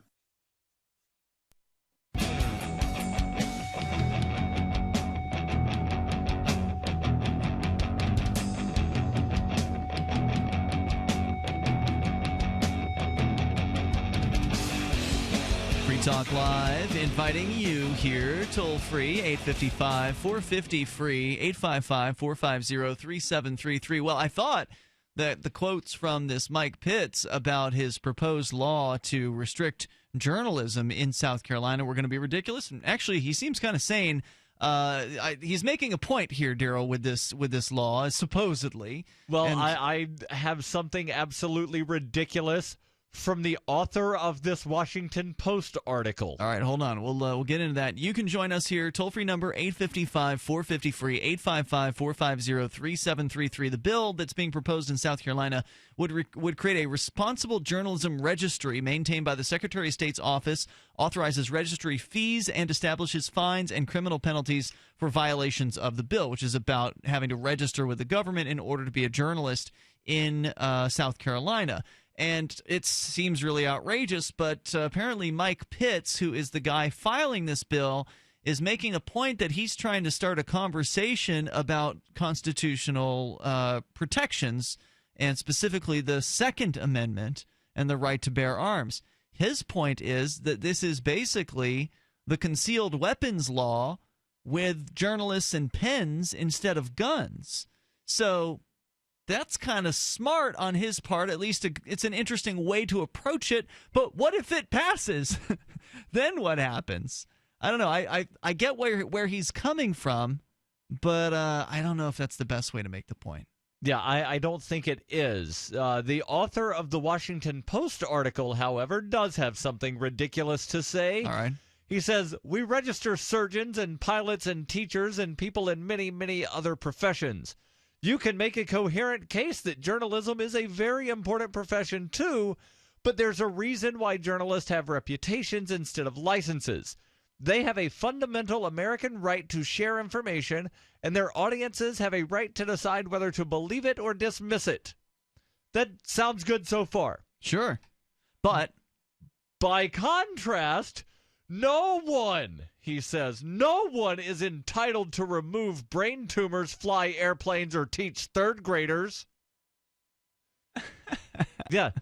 You have a fundamental right to share information, but you don't have a right to teach a third grader. Don't I have the right to pursue happiness? In which case, I should be able to do any of those things so long as someone else wants to allow me to teach their kid, or they want to allow me to operate on their brain, or they want to allow me to fly their... What if you just want to fly yourself in an airplane? Then you don't have to worry about whether or not anybody consents to be in your airplane. Well, because you're flying your airplane with yourself. That is a good question, Darryl. I mean, without the FAA, wouldn't we have a bunch of crazy people flying airplanes that don't? We already have crazy people flying airplanes. If you slap the word experimental on it, you could fly a tugboat. Is that right? Assuming that you were able to get the tugboat off the ground. Yes. If is you it legal to fly something experimental without a license? Yes. Interesting. That's the whole purpose of having experimental aircraft. Okay. Because you have to experiment on something. Huh. So until it has an official tail number, it has to have the word experimental on it. So this journalist from the Washington Post believes he is super special, that he is working in a field that is protected by the Constitution, but everyone else can be licensed. Yes. Is that right? Yes. He also says there's a practical problem, and I agree with him here. He says, how on earth would South Carolina's Secretary of State, charged with maintaining the registry, do its job? Journalist can't even define what a journalist is. What with all the bloggers and tweeters posting the kind of information and opinions that used to come only from a highly institutionalized press. Good luck to Pitts when it comes to crafting a legal definition of journalism. If you want to share your thoughts with us, the toll-free number is 855-450-FREE, 855-450-3733. Let's go to Andy listening in Texas. You're on Free Talk Live with Ian and Darryl. Hello, Andy. Hi, Ian. Hi, Darryl. How are you? What's on your mind tonight? Go ahead. Well, what you guys are discussing, isn't it just amazing? I mean, look how many alternative news shows are out because we're not getting the truth on the media. But look what you guys have to do. I mean, look at this ridiculous story. You have to get a license to be an information carrier in South Carolina. I mean, come on. This is just crazy. Well, right now it's just a proposal. It's not an actual statute or regulation. Yeah, it's basically a political issue that he's making. A political here. ploy. A ploy. Yeah, he's trying to bring attention to the issue of gun registration, and I get the approach. In fact, I think there was actually a Free Stater who did something similar here in New Hampshire a few years ago. I believe Seth Cohn filed a kind of a protest legislation like I this. know he had a thing when there was something about the same-sex marriage either being repealed. He'd put something in prohibiting two left-handed people from wedding one another, because there is something in, I believe it's the Levitical statutes of the Bible that talks about left-handedness. Yeah, and so he was making that same point, and so I get the comparison. And now I have more of an appreciation for what Mr. Pitts is doing here, but I also am worried that kind of legislation could get people riled up to try to restrict freedom of the press. I mean, I don't know. I wonder what the people of South Carolina think about this, because it wasn't too long ago that I saw a video of some guy and a YouTuber going on a college campus. I forget which one. It was one of the Ivy League campuses. And asking, I think it was Harvard, and he was asking students if they would sign a petition to get rid of the First Amendment, to just completely abolish the First Amendment. And he wasn't having trouble getting people to sign. So, I wonder if they did a poll of South Carolinians, how many of them would support this? Anyway, go ahead, Andy. It's crazy. And did you guys hear this new bill that just went through in New Jersey? No, which one? And Governor Christie just signed it. They actually had to put legislation through to allow kids, as long as they give a 24-hour notice before a snowstorm comes, they can actually go out and shovel sidewalks for money. But if you don't give them a 24-hour notice that the snowstorm's coming and you don't go get your customers before the snow gets there, you can't do it. They actually passed Hold on, the law. Who has to give who the notice? The kids have to pass out their flyers 24 hours. Remember, Ian, snowstorm. Last year, I think it might have been last fall, like right when winter was starting, or it could have been sometime last year. We covered the story about a couple of kids. The couple of kids in New Jersey that were arrested for some sort of solicitation for walking around after it had snowed and saying, "Hey, we'll shovel your sidewalk and driveway." I did it. You dirty criminal. I know, but I mean, isn't it pretty soon we're going to have to get a permit to help an old lady step off the curb and walk across the street? Yeah, because she might tip us when we get across the street. You know what I'm saying? Andy, good call tonight, man. I know what you're saying, and I appreciate hearing from you. The toll-free number is 855-450-FREE. Well, we have to test your old lady walking skills to make sure that you don't walk too fast, because, they're old and fragile and their legs don't move as good as they used to. Do you have to shuffle a little bit? Do you have to lay your coat down in the mud puddle as well, in case she's trying to walk through a mud puddle? There's probably a regulation of how much water in the mud puddle before you have to lay your coat down. Well, if you really care about the old lady, it should be any amount of water, because you wouldn't want her shoes to get wet. So, like 2 drops of water, you got to put your coat down? She could shrink. Could be a witch. Yeah, could be true. a witch. And wouldn't a white witch shrink too, or would the evil witch? I don't know. Toll-free number is 855-450-FREE. If you know, you can share with us here. Speaking of witches, did you ever see the fan theory that Glinda, the bad witch witch? The good witch. She was the good witch of the North, that she was actually the evil witch. No, tell me about that. So, like, all of the stuff that happens to Dorothy happens because Glinda comes and interferes. And then at the very end, she says, well, you could have gone home anytime you wanted to. All you had to do was tap your heels. So all of it could have been avoided if she would have just told her at the beginning, all you have to do is tap your heels. But she was screwing with her. Yeah, so she was actually the bad witch. 850, man, catty girls. 855-450-FREE. Join us here on Free Talk Live. Every once in a while, you get information that's worth changing your life for. This is one such time. You can save up to and beyond 25% on all purchases at Amazon. You probably heard of Bitcoin and just not thought much about it. You certainly know that you can get competitive pricing at Amazon, but now you can get a 25% discount on nearly everything you need to live. I've just given you a huge raise, and all you have to do is claim it. You go to saveitpurse.com and open an account. Do this right now. Don't wait. Then you fund the account with Bitcoin. You can buy them through expresscoin.com with a check or money order. There are other ways to get Bitcoin, but that's fast, safe, and easy. This information is worth you changing the way you do things. Go to saveatpurse.com right now, get signed up, and cash in on the huge raise I'm offering you. 15 to 25% off of everything at Amazon through saveatpurse.com. It's saveatpurse.com.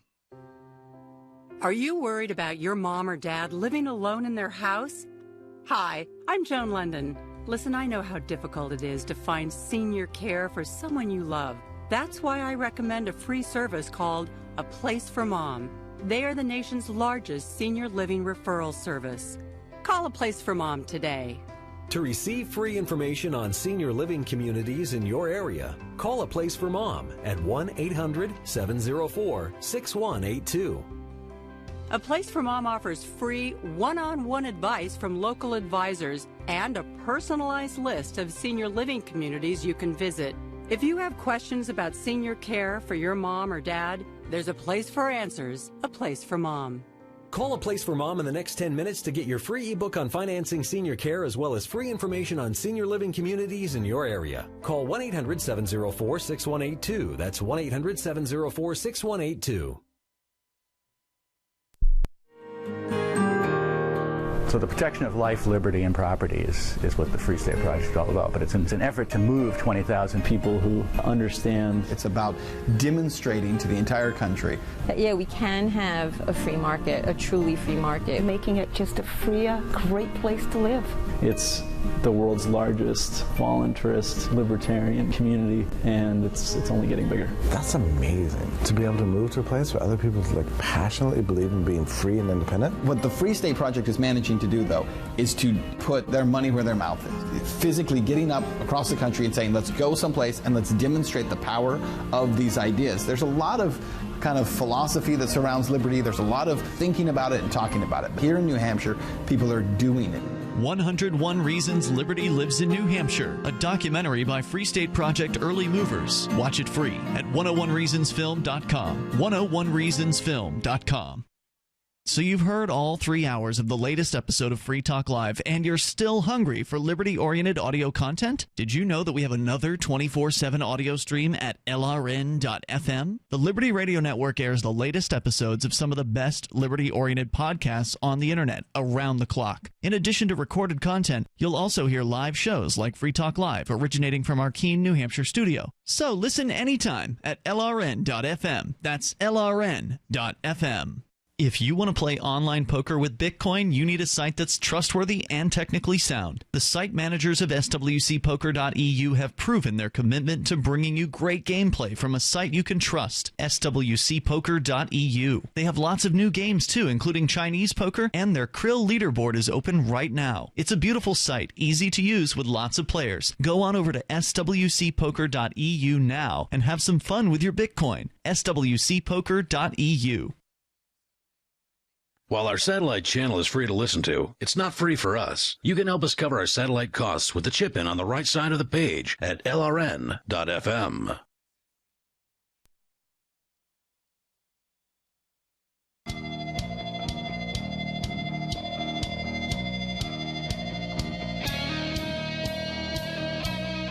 This is Free Talk Live, and you can join us on the radio here. The toll-free number is 855-450-FREE, 855-450-3733. We've got Skype usernames, lrn.fm. You can also join us online, and if you support Free Talk Live, we would like to invite you to get behind the show as a Free Talk Live amplifier. You can go to amp.freetalklive.com, and that is where you can support us for $5 a month, which is money that goes and is reinvested or invested into Free Talk Live so we can help spread the ideas of freedom as far and as wide as possible. That is something we can do with your assistance, and you get perks as an amplifier. You get access to the AMP-only call-in lines, the AMP-only podcast, as well as the AMP-only Facebook group. Very good perks there, so please go to amp.freetalklive.com because your $5 really helps us get Free Talk Live out there to new radio stations. We'll be announcing a new station in Florida. Actually, a couple of new stations in Florida coming up this weekend, so very excited about that. And it's all thanks to listeners like you becoming Free Talk Live amplifiers at amp.freetalklive.com. Use any major credit card via PayPal or Visa or MasterCard right on our website. Also, you can now amp with Bitcoin. And so please go to amp.freetalklive.com. Makes a big difference for us when you do that. So thank you in advance. Should we talk about this good witch, bad witch thing? Darryl, this looks like an interesting piece here.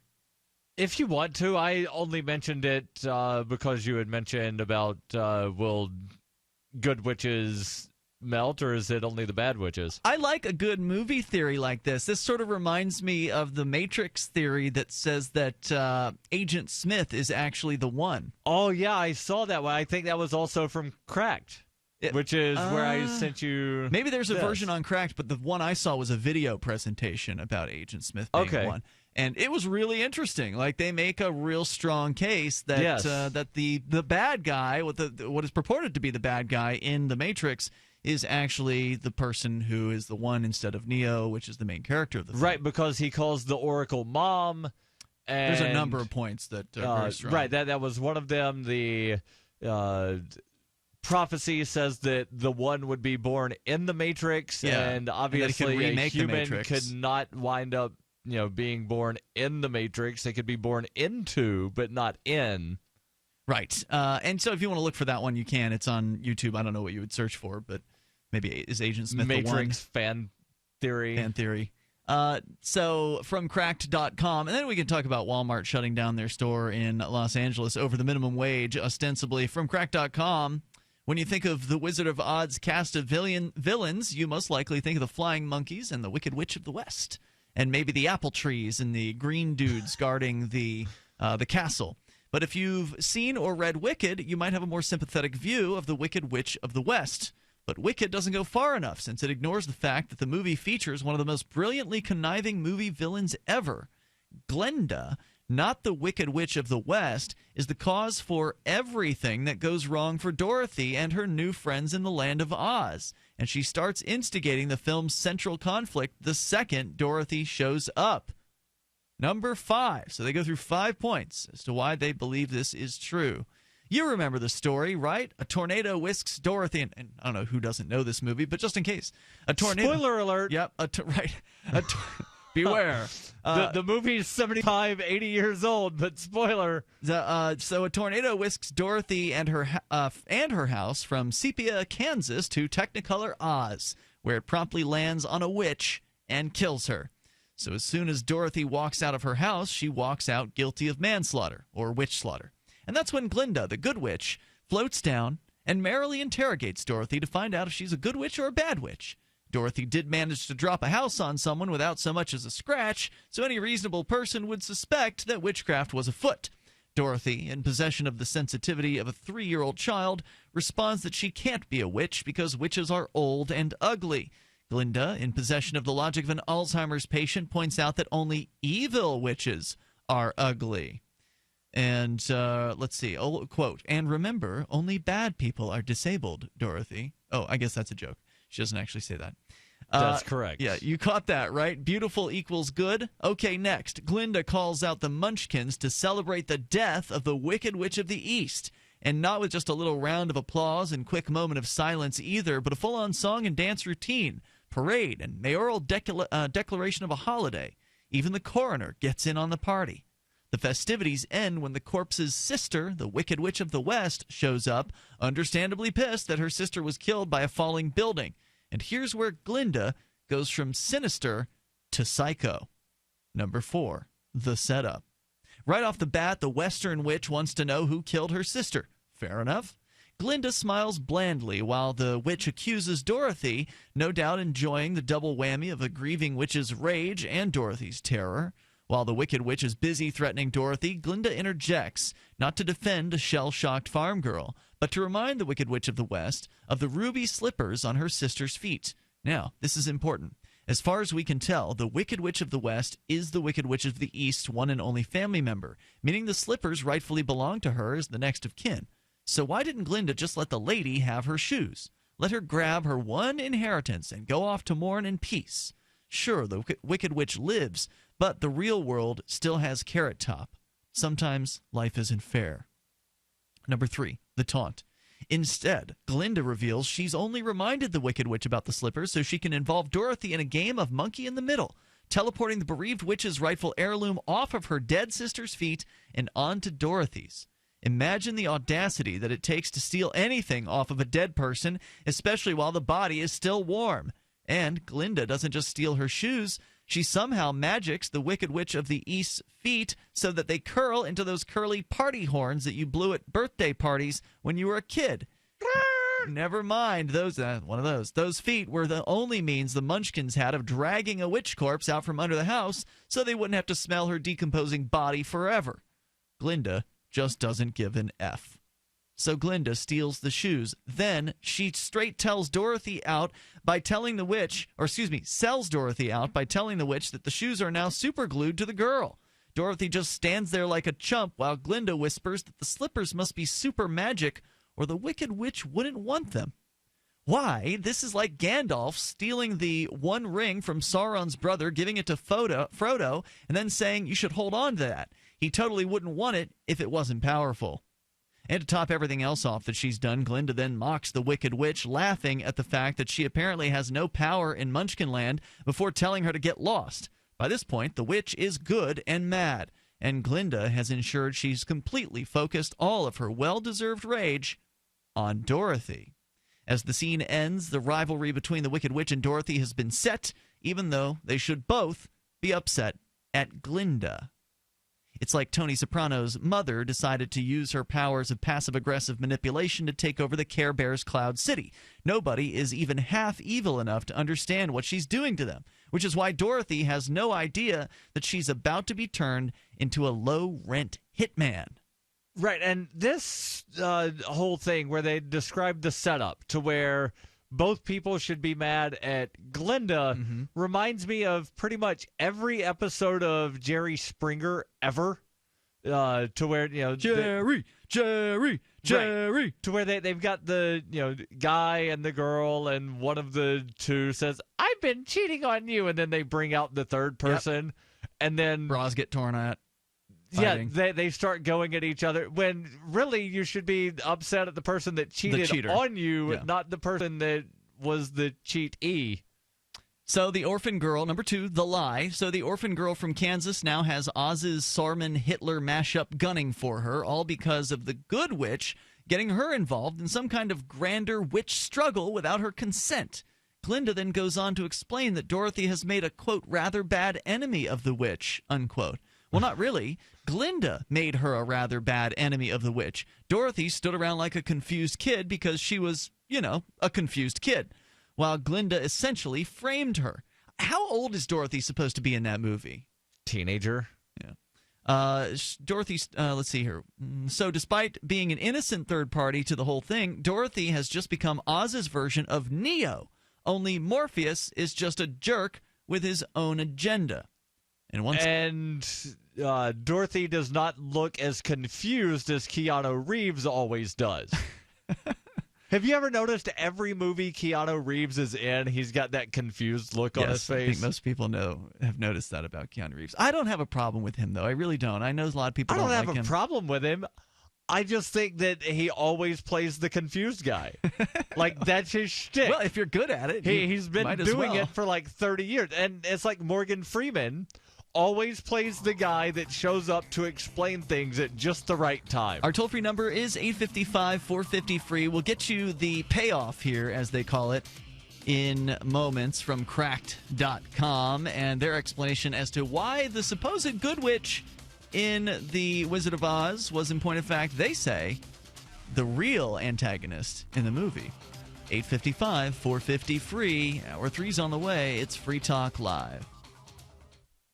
DVD, books, music, instruments, periodicals, computers, software, electronics, photo, cell phone, office products, home and garden, bed and bath, furniture, kitchen, pet supplies, automotive, hardware, apparel, shoes, jewelry, grocery, healthcare, sports and outdoors, toys, games, used, and more. It's a department store at your fingertips. Shop.freetalklive.com. Get all your shopping done, get a great deal, and a portion of your purchase goes to benefit Free Talk Live when you enter Amazon via shop.freetalklive.com. Currency is too important a thing to be left in the hands of government bureaucrats, especially when billions of dollars can be created with the swipe of a pen. Overstock.com supports the cryptocurrency movement because it returns the power of an inflation-proof money to the people where it belongs. Did you know that you can use Bitcoin to pay for anything Overstock.com sells while enjoying free shipping on orders of 0.211 Bitcoin or more? If you support freedom in the cryptocurrency movement, you should support Overstock.com. This is your Robertson Roberts Brokerage Daily Precious Metals Update. In early trading Wednesday, gold is $20 higher at $1,103 per ounce. Silver is 12 cents higher at $14.17 per ounce. Bitcoin is trading at $404 US. Gold and silver are making big moves today, fueled by growing concern in both U.S. and overseas markets. Prepare yourselves. Give us a call today at 800-874-9760 or online at rrbi.co. LRN.FM is proud to announce our official listening apps for Android and iOS devices. Now you can easily tune into our streams anywhere, anytime on your smartphone or tablet. Just visit apps.lrn.fm or search for LRN.FM in the Android or Apple app stores. Please download, rate us 5 stars, then share the link on your social media and let your friends and family know how you're listening to LRN.FM. Download it now, free at apps.lrn.fm. You're listening to the live edition of Free Talk Live. Hour number 3 is next after the news here on the Liberty Radio Network at LRN.FM. From Keene in the Shire, the Liberty Media capital of the world, this is Darryl W. Perry, host of FPP Radio News for Wednesday, January 20th, 2016. Silver is trading at $14.05 per ounce. Gold is valued at $1,093 per ounce. And according to BitcoinAverage.com, the average price of Bitcoin is $380. Antiwar.com reports continuing what started as the 2015 spring offensive. The Taliban is continuing to move heavily into Helmand province and is poised to capture the Sanjan, Marja, and Gereshk districts of the province, which would effectively surround the capital city of Lashkar Gah. The Taliban last month made an effort to capture the Sanjan district, briefly seizing it but ceding parts of it back when reinforcements arrived. Afghan troops are scrambling to the area again in hopes of trying to hold off a much bigger loss this time. Helmand province is the center of Afghan opium production and hugely lucrative for the Taliban to control. They fought heavily over the years for the province and seem to be on the verge of retaking the area from the Afghan security forces. In addition to the valuable districts themselves, control over the area would give the Taliban control over the main highway between Herat and Kandahar, giving them yet more control over the entire southwestern portion of Afghanistan. For nearly 40 years, Robertson Roberts Brokerage has been a trusted source for buying and selling precious metals like gold and silver. They also take Bitcoin for precious metal purchases and have permanently removed the minimum purchase amount for all orders paid in the digital currency. Call Robertson Roberts today for knowledgeable advice on buying and selling precious metals and a forward-thinking approach to new technologies. 800-874-9760 or visit online at rrbi.co.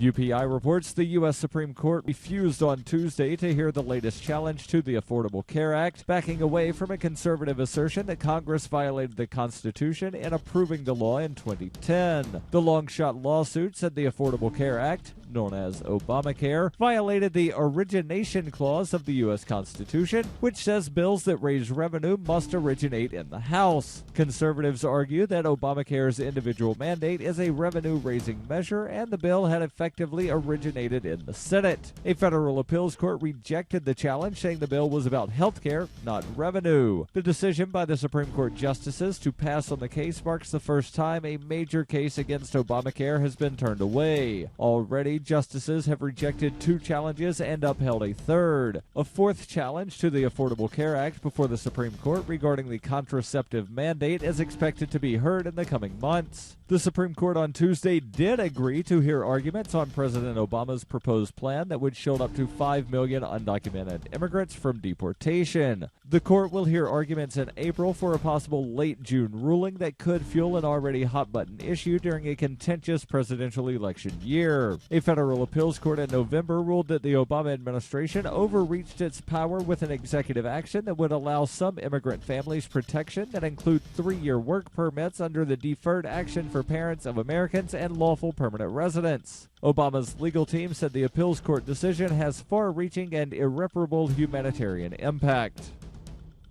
If you're fed up with the government running every aspect of your life, but you're not listening to the Lava Flow podcast yet, what's wrong with you? Go right now to thelavaflow.com/listen. The Lava Flow podcast, channeling the flow of information to the libertarian, anarcho-capitalist, voluntarist, and agorist community. Subscribe today using any podcatcher at thelavaflow.com/listen, or just go back to sucking up to the government. The Lava Flow podcast, striking the root every episode.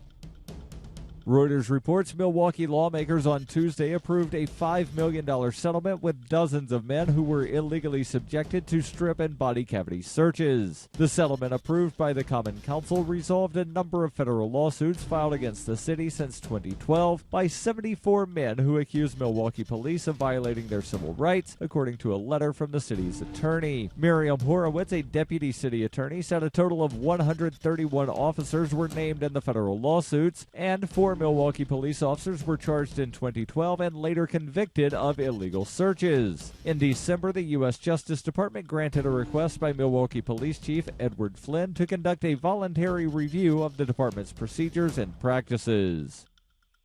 This has been FPP Radio News, online at fppradio.com.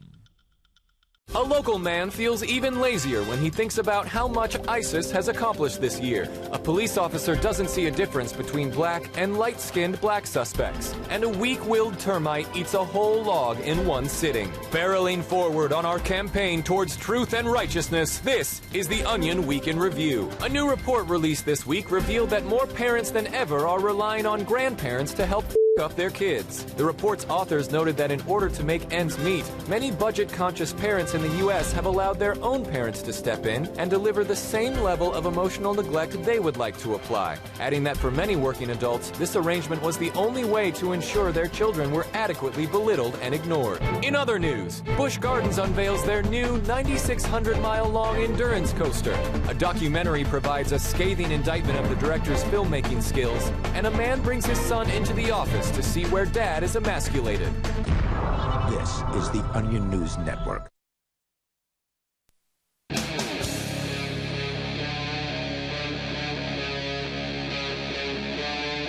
Free Talk Live.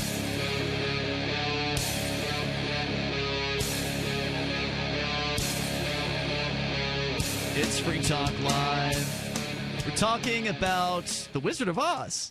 And lions and tigers and bears. Oh my! We hadn't intended to talk about this, but we really can go anywhere here on Free Talk Live. And actually, you happened to bring this up in the last hour, Darryl. You mentioned which? That's true. And then you brought up this theory that there has been proposed over at cracked.com that actually, in point of fact, they're arguing here that the Good Witch, what is purported to be the Good Witch in the movie The Wizard of Oz, and presumably the book, which I've not read, but in the movie the Wizard of Oz, that the Good Witch is actually the Bad Witch. That actually she is the most conniving character, the most evil character in the entire movie, because effectively what she does, they're getting to the point here in the story, that she basically sets up Dorothy to be a killer for her. Yes. That she puts Dorothy in a position where she knows the evil witch, the purportedly evil witch, is going to go after her. And that there's going to be conflict, which would result, hopefully, at least to the White Witch's preference, that the other witch be eliminated. But yes, the White Witch would then not be doing her own dirty work. She'd be having Dorothy do it for her. And so let me get back in here. We're almost done with the piece from cracked.com. So she basically sets her up. Once Glinda sets Dorothy up to be the object of the Wicked Witch's rage, she sends her off to find the wizard, telling her that A, she would be better off getting the hell out of Oz altogether, and B, she can only achieve this by going to the wizard, which means leaving Munchkinland, where, coincidentally, the Wicked Witch has no power. The wizard, Dorothy is told, is the only one who can help her. Unfortunately, that was a bald-faced lie. Anyone familiar with the story knows at the end of the movie, Glinda tells Dorothy to click her heels to go home. Boom. Heel clicks. Home. That's it. No wizard necessary. This whole elaborate journey Dorothy is about to embark on is predicated on a whopper. But more on this in a bit. Finally, number one, the payoff. So Dorothy takes Glinda's word that she's got to see the wizard to get home, and she leaves the one place where the Wicked Witch has no power to get to the Emerald City. Where the Wicked Witch has no power, she leaves to get to the Emerald City. Through the course of her travels, Dorothy makes friends with the Scarecrow, Tin Man, and Cowardly Lion. Dorothy and crew somehow make it through an apple tree attack, an encounter with the witch and a witchy fireball, an opium overdose, and Emerald City red tape to get to see the wizard, who promptly informs them he won't do a damn thing to help them until they bring back the Wicked Witch's broomstick. And that's when the Scarecrow points out they would need to kill her first. Right, says the author at Crack.com. To recap, Dorothy, the simple farm girl from Kansas, is now getting asked to play the part of a hired assassin, and her reward for her second murder of the day will be, hopefully, a chance to go home.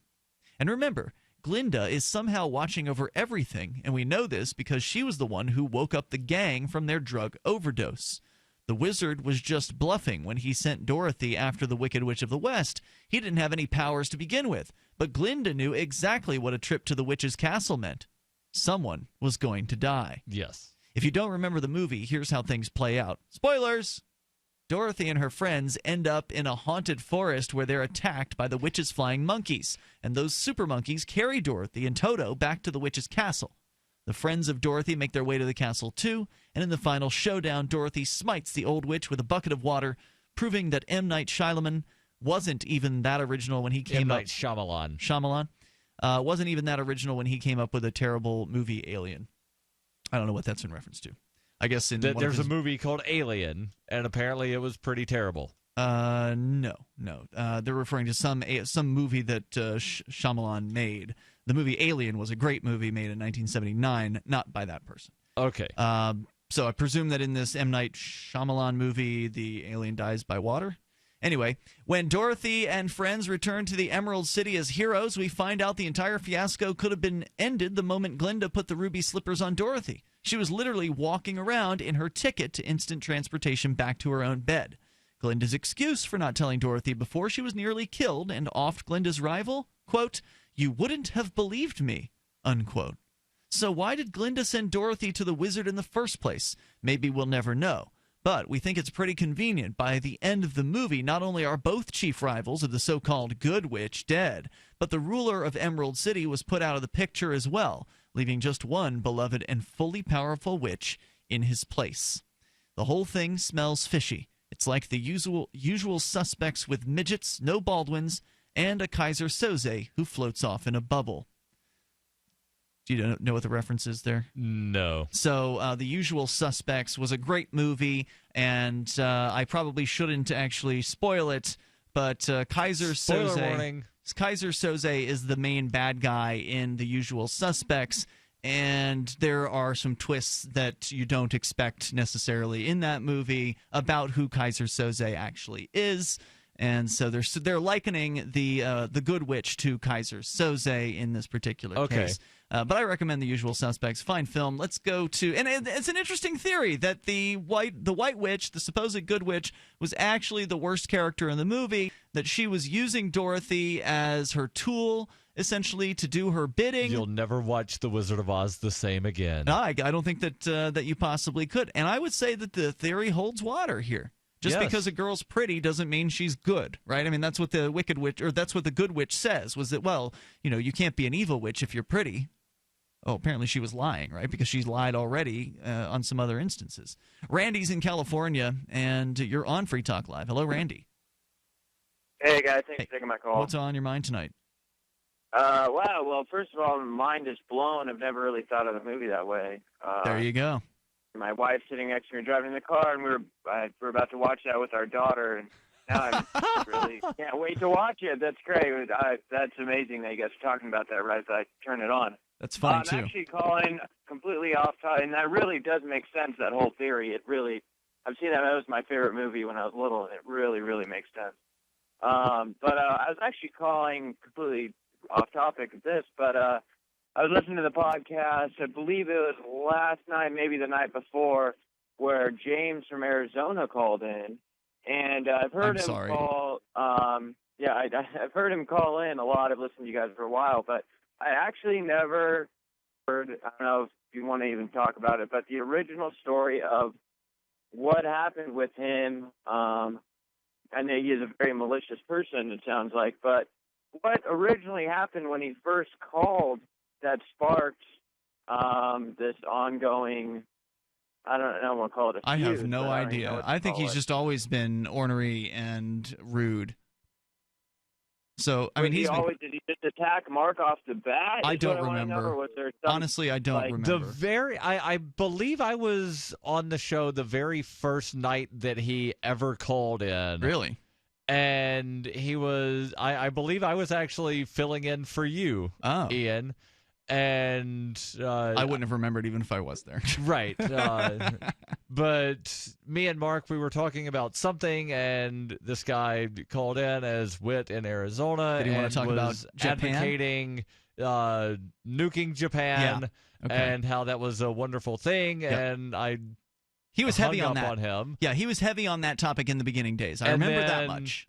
A couple nights later, he called back and got all upset, and then it was, you didn't give me enough time, or Right. you didn't treat me fairly, and then always complaining about something happened the last time he called. So I think that's a good recollection there, because I remember him harping heavily on that issue in the early days, was where he just wanted to talk about how great it was that Japan was kill bombed. millions of people. Yeah, and how necessary in his mind Yes. that it was to murder innocent people in that way, and then proceeded to be upset that we didn't give him enough time by his beliefs, which is a common complaint from callers. If they're uninteresting or boring or whatever, and we don't give them enough time to be uninteresting or boring, then they get mad, and so he's Right. mad, and ultimately ended up sending threatening messages to Mark over Skype.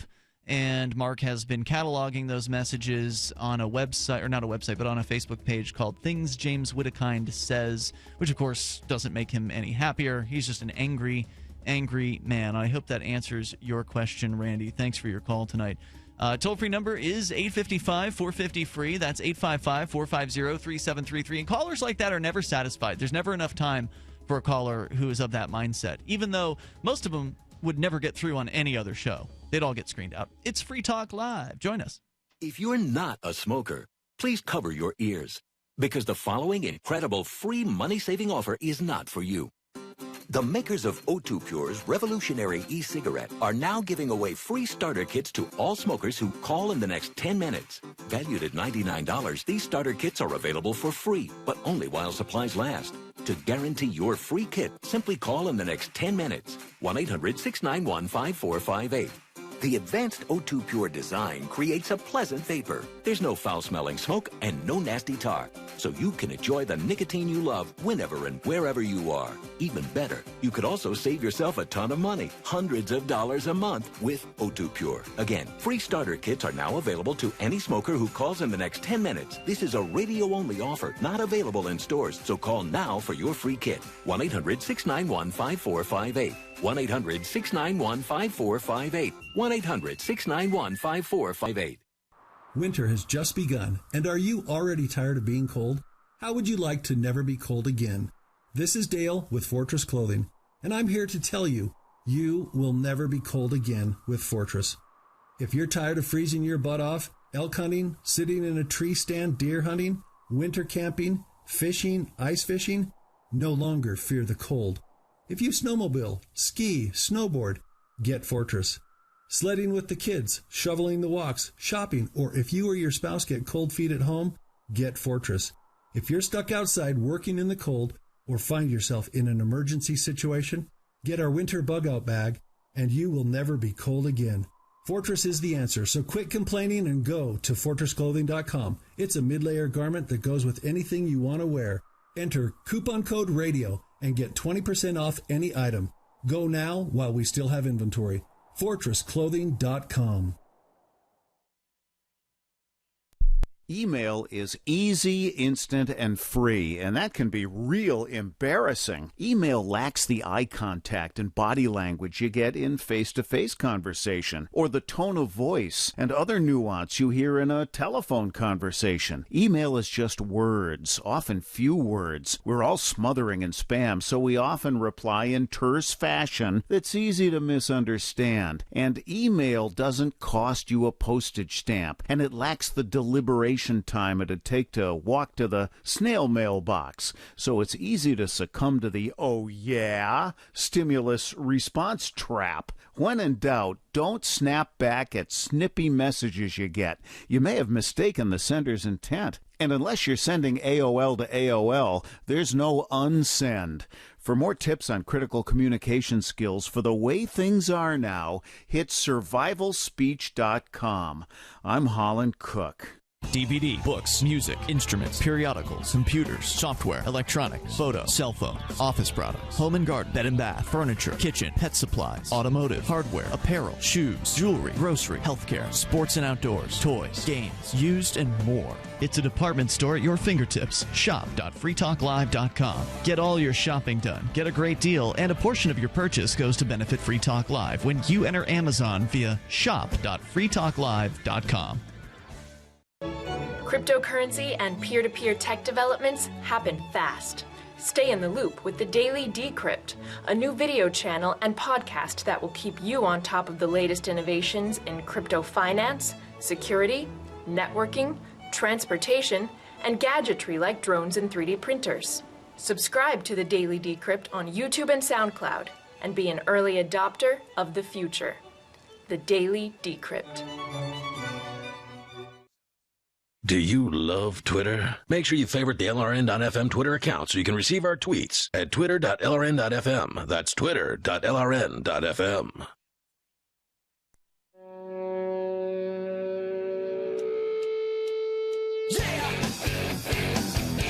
It's Free Talk Live, and if you want to call in and share with us any movie theories that you have, unusual movie theories, I would love to hear them. The toll-free number is 855-450-FREE. So far, we've talked about the Wicked Witch of the movie The Wizard of Oz not being the actual antagonist in the film, that the actual real antagonist is the supposed good witch, Glinda. Also, the theory about the Matrix that suggests that the one is actually Agent Smith. So those are a couple good ones. I'd love to hear any more that you've got. Toll-free number, 855-450-FREE, 855-450-3733. And let's say you want to order a copy of The Wizard of Oz. Maybe you want to refresh on the movie after we've been discussing it, or The Matrix, or whatever. How about saving 25%? How about saving 40%? You can do that. You can save 45%. In fact, I have saved. It's actually media, physical media, that I've saved the most on at Purse. SaveAtPurse.com. I saved 45% on a Blu-ray by paying with Bitcoin through SaveAtPurse.com. It works, and it works well. I was just looking at my statistics today. I've done now 35 transactions on SaveAtPurse.com, and I've saved over actually just about $750 US. I was just looking at my purse, and I've saved about $140. Sweet. And I've actually got... How many transactions? I think it's like 13 or 14. Nice. So, not a lot, but average saving is about $10 per transaction. Yep. And I actually have an amazing story about how good Purse's support is. Oh, I would love to hear about that. Sure. So I had placed an order several months ago on a wallet. I got an oversized wallet. You've for your probably pants pocket seen or it. something? Yeah, so it's Okay. a billfold. It's a European wallet, so Okay. it's oversized to fit the larger European bills. Huh. And I also ordered a little small metal case that's supposed to, be like one of these RFID protector cases. Yeah. Mm-hmm. So, you put like your credit cards and driver's license in there, and it protects from RFID sort of stuff. Got it. And so the two items shipped separately. I received the leather wallet fairly rapidly. And after a few weeks, I had not received the metal case, so I sent an email, or not an email, but Now, wait a minute. Point of clarification. So when you're using SaveAtPurse.com, and I did instant buy. Well, hold on. What you do is and I've never done the instant buy, but I suspect the beginning portion works the same way. Where what you do is you go to Amazon, you create a wish list, yes, and you add your item or items to the wish list. Did you do one wish list for both items, or Yes. two wish lists, one for each item? One for both. Okay, so therefore it would be the same person who was ordering both of them. Right. Got it. And the reason I did so is because the little metal case was only like $3. Yep. and they've got a minimum. You have to buy at least $10 worth of stuff. Interesting. I didn't even know that until yesterday. Yeah, so there is the minimum. So Okay. I was like, okay, and I want this other wallet as well because mine's starting to fall apart. So I put the 2 items in one wish list and did the instant buy. And I think I did this on Thanksgiving because they had the double discount on the instant buy. So it was 10% instead of 5%. Mm-hmm. And so Purse Instant, fulfilled the thing. So after a few weeks, I sent a thing, hey, I received the leather wallet, and I put those funds out of escrow, so, confirmed delivery of that item. But I've not received the other one. And you're saying this to the buyer or to Purse's customer service? Well, it was to Purse because I did the instant buy, so Purse fulfilled. Oh, I'm sorry. Right. Purse fulfilled my order for me. I wasn't processing that, right? Because normally on Purse, there's someone else who buys it for you. Basically, what's happening usually on Purse is you put your order in. Let's say you want 45% off. Right. You put your order in. It sits in a marketplace, and what's happening is you're offering your Bitcoin for sale.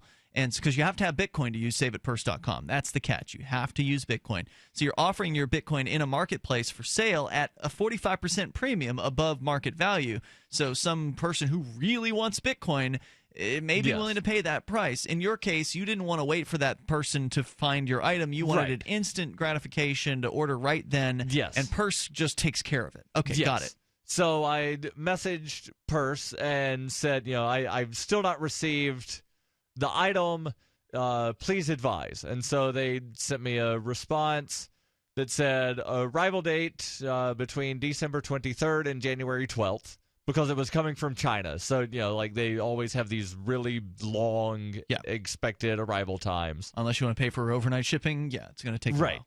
So then last week I sent a thing saying, hey, I've still not received this. Can you contact the shipper and advise? Mm-hmm. Well, they sent me a message yesterday, but I didn't see it until today. We contacted Amazon. The item was lost in transit. Oh. We're terribly sorry for the inconvenience on your order. Escrow has been adjusted to remove the item, and we've completed the order. We have also ordered a replacement free of charge for your troubles. Thank you for using Purse. That's pretty great. Yes, that's amazing. It's great customer service, and that is, I think, part of their $10,000 guarantee. Yes. Purse, this isn't. We don't mention this very often when we talk about SaveAtPurse.com, but there is a guarantee that backs your transactions with people, because when you're dealing with people, there are going to be failures. There are going to be people who are unreliable. There are going to be people, it's just going to happen. And so of the 35 transactions I've had on Purse, only one of them there was an issue with. And so I'll tell my Purse customer service story. And it was a pair of headphones, actually, I believe, of the ones that I'm wearing or one of the other ones in the studio. Anyway, nice studio pair of headphones, fairly expensive pair, approximately $100 normally. With a Purse discount, I was getting it for like $70. And they came. Headphones were fine. I was using them. And I got a call I got an email from the company that shipped them.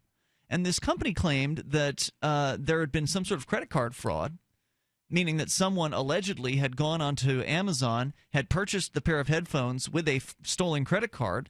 The headphones were sent to me as part of the whole deal. They were supposed to order them for me so they can get the Bitcoin, which would mean that if it wasn't their credit card and there was really credit card fraud, that person would have gotten the Bitcoin and ultimately not had to pay for the item.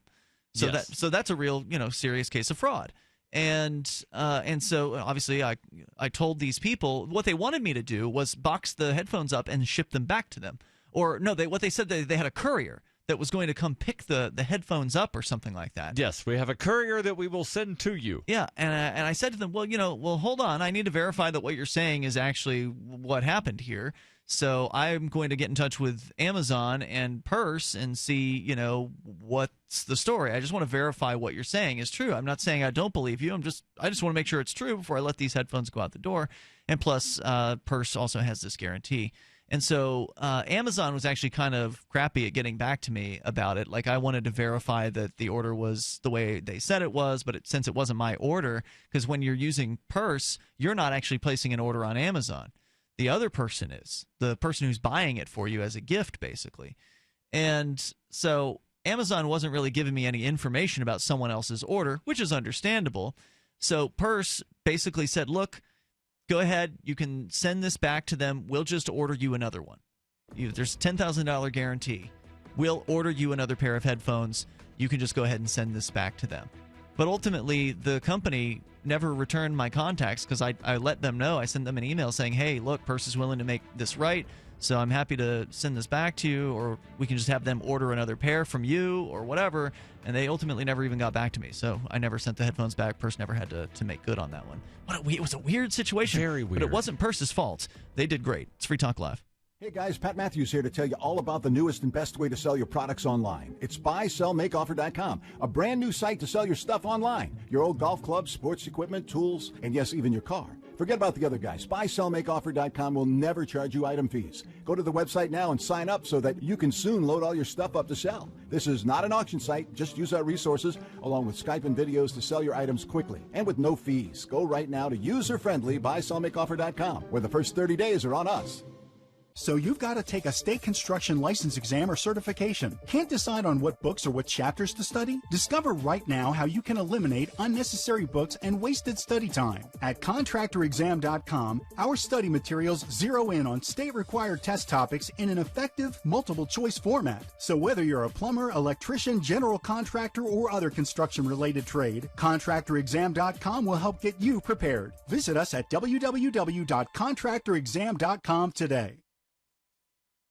Free Talk Live. My father was a police officer most of my life. He went to prison for police brutality. Oh, and wow. my father was the chief. What was he like at home with you when you were growing up? Was he violent with you? He was never with me. He practically ignored me. Actually, I never really had a relationship with him, but extremely violent to my mother. He beat her up practically every day of my life. Oh, my God. He never touched me or my sisters or my brothers. Did he have a drinking problem? No, he's never drank alcohol in his Wow, entire so life. violent without alcohol. Very interesting. I lived in a very small town in West Virginia, and my sisters and I and my brothers, we could do whatever we wanted. There were no laws for us. I could drive as fast as I wanted. You said that he abused your mother, beat her frequently. Did she ever leave him? Yes, numerous times, but she couldn't do anything because there was no help for her.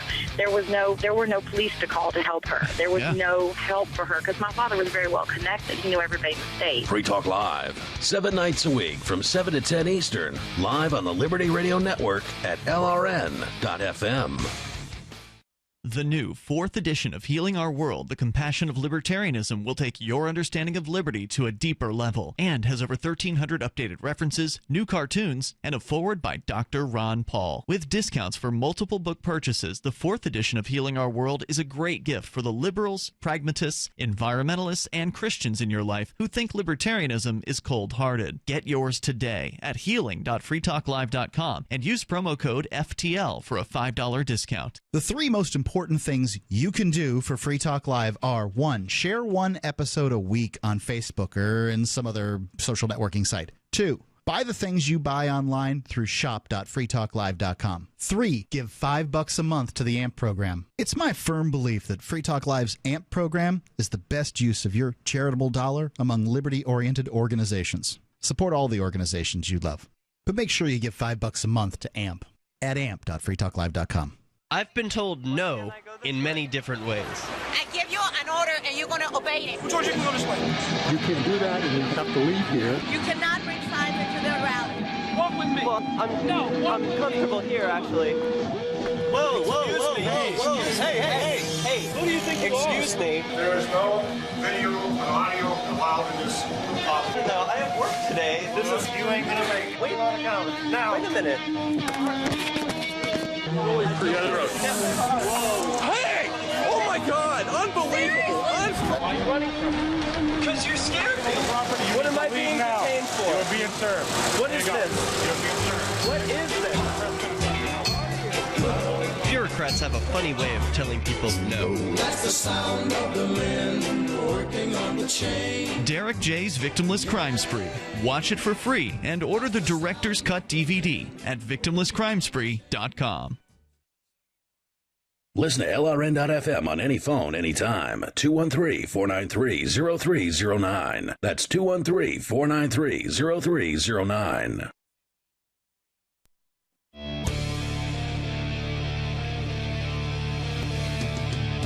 Free Talk Live. Dial toll free here, 855-450-FREE.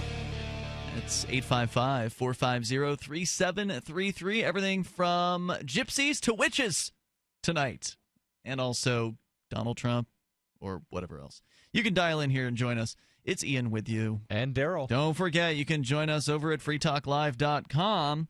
And I want to let you know about Arcade City. Just posted an update about it on Free Keen today. The ride-sharing app that does not yet exist in app form. It's going to be coming out purportedly on Valentine's Day. So February 14th is the expected release date for the new Arcade City app, which is going to challenge Uber and Lyft. So in the same way that Uber and Lyft have challenged the old status quo of the taxi monopoly out there, the taxi oligopoly, Uber and Lyft are now going to be challenged by a more decentralized competitor, which is Arcade City. Now, Arcade City is going to be a ride-sharing app built by drivers for drivers, unlike Lyft and Uber, which are just basically technology companies that I'm not saying they do a bad job in general. I think that, I'm an Uber driver. I've done it a few times myself. But I'm more excited by Arcade City. I love the idea of a more decentralized system than Uber and Lyft, a system that actually allows a driver, if they want to keep all of what they earn on a ride, which is awesome. And the catch right now, though, is that you do have to be an existing Uber or Lyft driver with good ratings in order to be a driver for Arcade City. So there's a fairly high bar to get into Arcade City. If you do qualify, if you are an Uber or Lyft driver with excellent ratings, then go ahead and visit arcade.freetalklive.com. That's where you can sign up as a driver. Over 1,100 people. 1,100 now? Have signed up in approximately 10 days. So it's been just about a week and a half since Christopher David founded this Arcade City and opened it up to drivers to apply. And what I think this has gone viral. What I think is so interesting about this, I saw the post from Christopher where he said that he was hoping to have 100 people sign up by the end of January and do a soft launch. Yes. In 2 or 3 cities. Right, and now he's got more than 10 times what his original goal was in a fraction of the time. And he's doing a full launch mid-February. A launch of the app will be mid-February. There's going to be more features rolled into the app in the springtime, but yeah, the expectation is to actually have the app. But it's not going to be a soft launch with over 1,100 drivers. No, definitely not. He may actually end up having enough drivers in certain markets to do the immediate ride-sharing option. It's going to be very, very exciting to watch it, and I'm blown away by how popular it has already become. And he's been so swamped with these signups, he's had to hire people. So he's had to bring in outside help in order to just kind of process through all this data. He just released a video today that is sort of an introduction to Arcade City, introducing the concepts. He talks about just sort of the general idea of organizational structures in the beginning of the video. It's an interesting video. You can actually see it for yourself. If you go to freekeen.com, you look at the Arcade City article that I posted today. I included the video there. But he talks about how there's like the old structure of the kind of the taxi cabs, for instance, where it's top-down pyramidal structure, where there's one person in charge and then the drivers beneath that and, underneath that the passengers or whatever. And then there's this other structure that I forget what it was called, but it was sort of like someone at the top, like the company, like the Uber, and then the drivers still kind of beneath them, but a little bit more freedom for the drivers, and then Arcade City, which would be a complete like peer-to-peer, completely decentralized model where there is no pyramidal structure whatsoever. And it was pretty cool because that's the direction things should go. So there's like the pyramid structure. There's the sort of hub and spoke. That's what it was. Sort of hub thing. And spoke. That's what he called. Did you watch the video? Because that's what I think it was. No, called. I did not watch. I did not even know he had a video. Yeah. He actually. It's just him talking into the camera, but he doesn't have any time to do anything else. The dude's swamped with work. Yeah, and hub and spoke is also a term used for airline industry. Okay. To where you've got most of your flights wind up going through what they call a hub city. Yep. And then all of the outlier cities are the spokes. So hub would be Atlanta, right? Atlanta's a hub. Yep. Philadelphia, to some extent. Chicago O'Hare's a hub. Salt Lake City. So you've got all of these flights that go there, and then they go out. Right. Southwest Airlines does more of a linear sort of thing to where they don't have the hubs. You go, and then, you're continuing in the general direction of your final destination. So anyway, I'm excited about it. Go to arcade.freetalklive.com if you want to get signed up. Walmart. Story from Breitbart. Los Angeles residents of impoverished Chinatown were shocked to learn on January 17th that the Walmart they pleaded for years to receive, would be shut down at 7 p.m. Sunday evening due to the city's new $15 minimum wage ordinance and union harassment. Immigrant, Hispanic, and Asian residents of central Los Angeles campaigned for years for a big box retailer to locate in their economically depressed neighborhood to compete against liquor stores that sold a limited number of food items at very high prices. In September of 2013, Walmart finally opened a 33,000 square foot grocery and drugstore in the Chinatown area. Crowds flocked, and 33,000 is a little on the small side for a Walmart, I would think. But nonetheless, crowds flocked to the store for lower food costs, substantially cheaper pharmaceuticals, and even ethnic offerings. But labor leaders immediately started protesting against the store for refusing to unionize, even though 100 Walmart employees refused to sign union cards. During the November 2014 Black Friday protests in downtown Los Angeles, led by the union-funded Movement Generation, their Justice and Ecology project, thousands of protesters were bussed in to protest against Walmart destroying downtown, even though the company only had the one store in Chinatown. According to movement organizer Brooke Anderson, quote, "As people deeply committed to environmental and climate justice, we condemn Walmart as a climate criminal, and we stand side by side with Walmart's workers, organizing for $15 per hour full-time work and the respect they deserve." What do you think about Walmart being accused as a climate criminal? I have never heard the accusation against Walmart being a climate criminal before, but I guess maybe I would need to see, or rather hear a little bit more of the argument behind why they're saying so. But yeah, I'm pretty sure Walmart is actually one of the companies who's been researching like green trucks or whatever, like these, the semis that they have delivering, you see everywhere on the roads, making them green more... trucks aren't actually green, Ian. And I say that because you still have to wind up mining the materials that wind up being used to like the make the fuel whatever. Cells and all of this other stuff. I don't remember if it was battery operated or what it was. But even if you do a battery operated or one of these hybrids, which is generally what they're going to wind up doing, it winds up taking more energy to create the battery than the amount of energy you wind up getting from the batteries. So it's one of these negative energies, just like ethanol. Ethanol is a net loss energy, meaning that it takes more energy to turn the corn into a usable fuel than the amount of energy you get from the fuel once it's created. Well, I was just bringing that up as an example. At least they tried to do something to pander to the green thing. Right. And that is really what that's what it is. It's pandering. Yeah.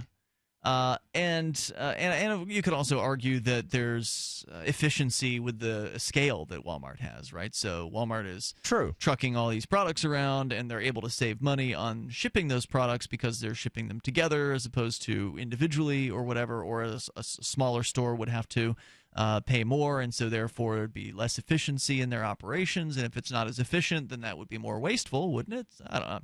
I'm grasping at straws on that one. But, climate criminal, I don't know about that. Yeah, I don't either. Anyway, if you want to make the argument, you're certainly welcome to join us here. 855-450-FREE, 855-450-3733. But apparently Los Angeles did go ahead and push through a minimum wage increase that will eventually, by 2018, become $15 per hour. Is that why Walmart shut down the store? Walmart's denying it. But we'll continue here, and you can share your thoughts with us on the minimum wage, which usually ends up hurting the very people it intends to help. We'll talk about that as well, why that is. 855-450-FREE allows you to join us here. You can control your health care with Liberty Health Share. Liberty Health Share is like-minded people coming together to share medical costs, which saves money. You don't even have to pay for procedures that violate your conscience. Because we all share the same values. Join the movement of people who share in medical costs and change the way you pay for your health care forever. Go to libertyhealthshare.org to find out more. Liberty Health Share. Together, we're changing healthcare for good. libertyhealthshare.org. As a pioneer of the e-commerce movement, Overstock.com is proud to be the first major retailer to accept Bitcoin. Overstock was the first because Patrick Byrne, Overstock's CEO and founder, firmly believes in personal freedom and cryptocurrency. Over the past 16 years, Overstock has furnished over 18 million homes with a diverse line of products to suit everyone's unique styles and preferences. Support Overstock and freedom of choice while enjoying free shipping on orders of 0.211 Bitcoin or more.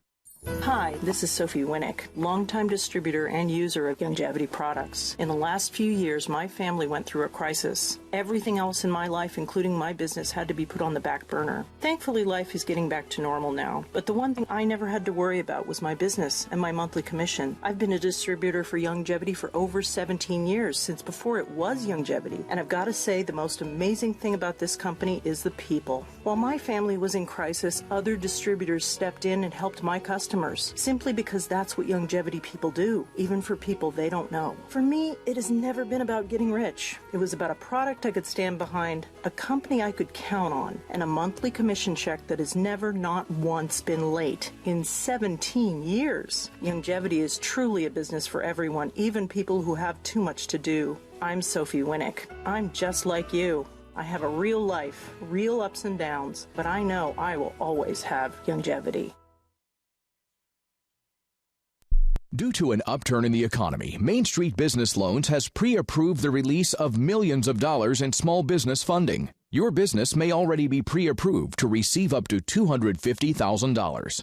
We've sent out millions of pre-approval letters. We see the economy growing, and our underwriters believe now is the time to invest in your business so you can grow faster and make more money.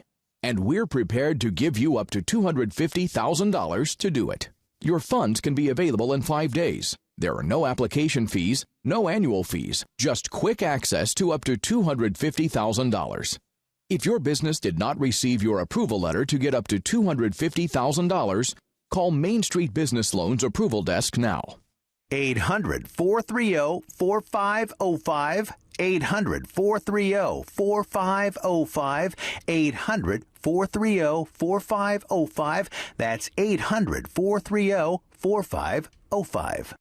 You can listen to Free Talk Live on the radio, podcast, satellite, webcam, and our live streams. But did you know you can listen to Free Talk Live from any phone, anywhere? Add this number to your phone, 213-493-0308. It's a long-distance call, so make sure you're familiar with your phone's calling plan. The listen lines are airing the latest episode of Free Talk Live 24 hours a day, including our live shows. Call 213-493-0308. That's 213-493-0308. As a pioneer of the e-commerce movement, Overstock.com is proud to be the first major retailer to accept Bitcoin. Overstock was the first because Patrick Byrne, Overstock's CEO and founder, firmly believes in personal freedom and cryptocurrency. Over the past 16 years, Overstock has furnished over 18 million homes with a diverse line of products to suit everyone's unique styles and preferences. Support Overstock and freedom of choice while enjoying free shipping on orders of 0.211 Bitcoin or more. If you enjoy LRN.FM, please contribute to your favorite shows via their websites and become an amplifier at amp.lrn.fm. That's amp.lrn.fm.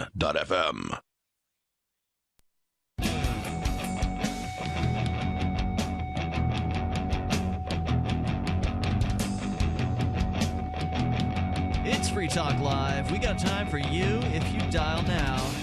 Toll-free numbers, 855-450-FREE. Your thoughts on Walmart. They are closing down a store in Chinatown in Los Angeles, a 33,000 square foot grocery and drugstore that they'd opened because of demand, because the people in the neighborhood had wanted Walmart to come in there. Like, hey, we're paying too much at these corner stores. We need a good size superstore kind of thing so we can get decent prices on stuff. Because, you know, when you buy a pallet full of product, it's a lot cheaper, and you can sell it, say, you know, pass on the savings to the customers. Economies of scale, right? And now the store's being shut down just in about 3 years later, less than 3 years. It actually opened in September of 2013, and now they're planning to close it. And ostensibly, this was right after the Los Angeles City Council apparently pushed through a minimum wage increase that is was set to start on January 1st at $10 an hour and then jump up in steps to $15 an hour by 2018. So in just 2 years, it would jump up to $15 per hour. Unions have begun to panic that spiking wages might actually cause the 15% rate of unemployment among those with a high school diploma or less to rise. And it is definitely true that minimum wage increases actually end up hurting the people that they're intended to help. They're supposed to help the people on the fringe. They're supposed to help the people who are hurting, that they're not making a lot of money. The idea is, well, mandate that they make more money. But there are reasons why the use of force, which is what the government does here, they threaten a business. They say, look, business owner, you either start paying your employees the amount that we say, or we send men with guns to put you in some silver handcuffs and take you into a jail cell. Ultimately, that's what will happen if you don't follow these ordinances. Right. And if you're running a business, then you have a labor budget. And your labor budget, let's just say, is $100 a day per employee. And if all of a sudden, you now have to pay these people twice what they're currently earning. Or in this case, 50% more. So I'll go from 100 to 150. Well, they increased it to $10 an hour this year. Right. It was less than that. That's true. So maybe it's more than maybe it's twice. Almost double. Yeah. Let's just say, for the sake of this math, double. Okay. So now you have to pay your employees double. Well, your labor budget, unless your profits wind up increasing by double, your labor budget can't increase by double, which means that your labor pool will shrink in half. But there's a way to solve that, Darryl. You can just raise prices. Okay, and then your customer base shrinks by some indeterminate amount. Right, they'll start buying elsewhere. They'll get wherever they can get the cheapest prices, and that'll probably mean going online at that point, because everyone in Los Angeles would be forced to pay the same labor rate. Right. So they would the people who are the ultimate deciders here, the consumers, are going to decide to shop somewhere else if you raise prices. So that's not really a good option. But there are really only a few options that you can use if you're a business person forced to raise the minimum wage. You can raise your prices a little bit without affecting too much of your customer base. But again, any increase in price at all, even if it's from, say, a 99-cent item and then you bump it up to $1.05, somebody is going to decide not to purchase that product. So there's something else you can do. As a business owner, if you were manufacturing your own product, you could try to cut quality. But Walmart can't do that because they're not manufacturing their own products generally, except for Sam's Choice. They do have some of their own private label stuff where Sam's they Choice. do get to... there's not only Sam's Choice. There's the Great Value brand. That's what I meant. That's what they changed it to, right? It was Sam's Choice in the past? They still have Sam's Choice Really? for some things. Okay. And then they have Great Value for others, and then there's a few other off-brand, or it sounds like an off-brand name sort of thing. But you can't. So what they do a lot of times is they will slightly reduce the quantity.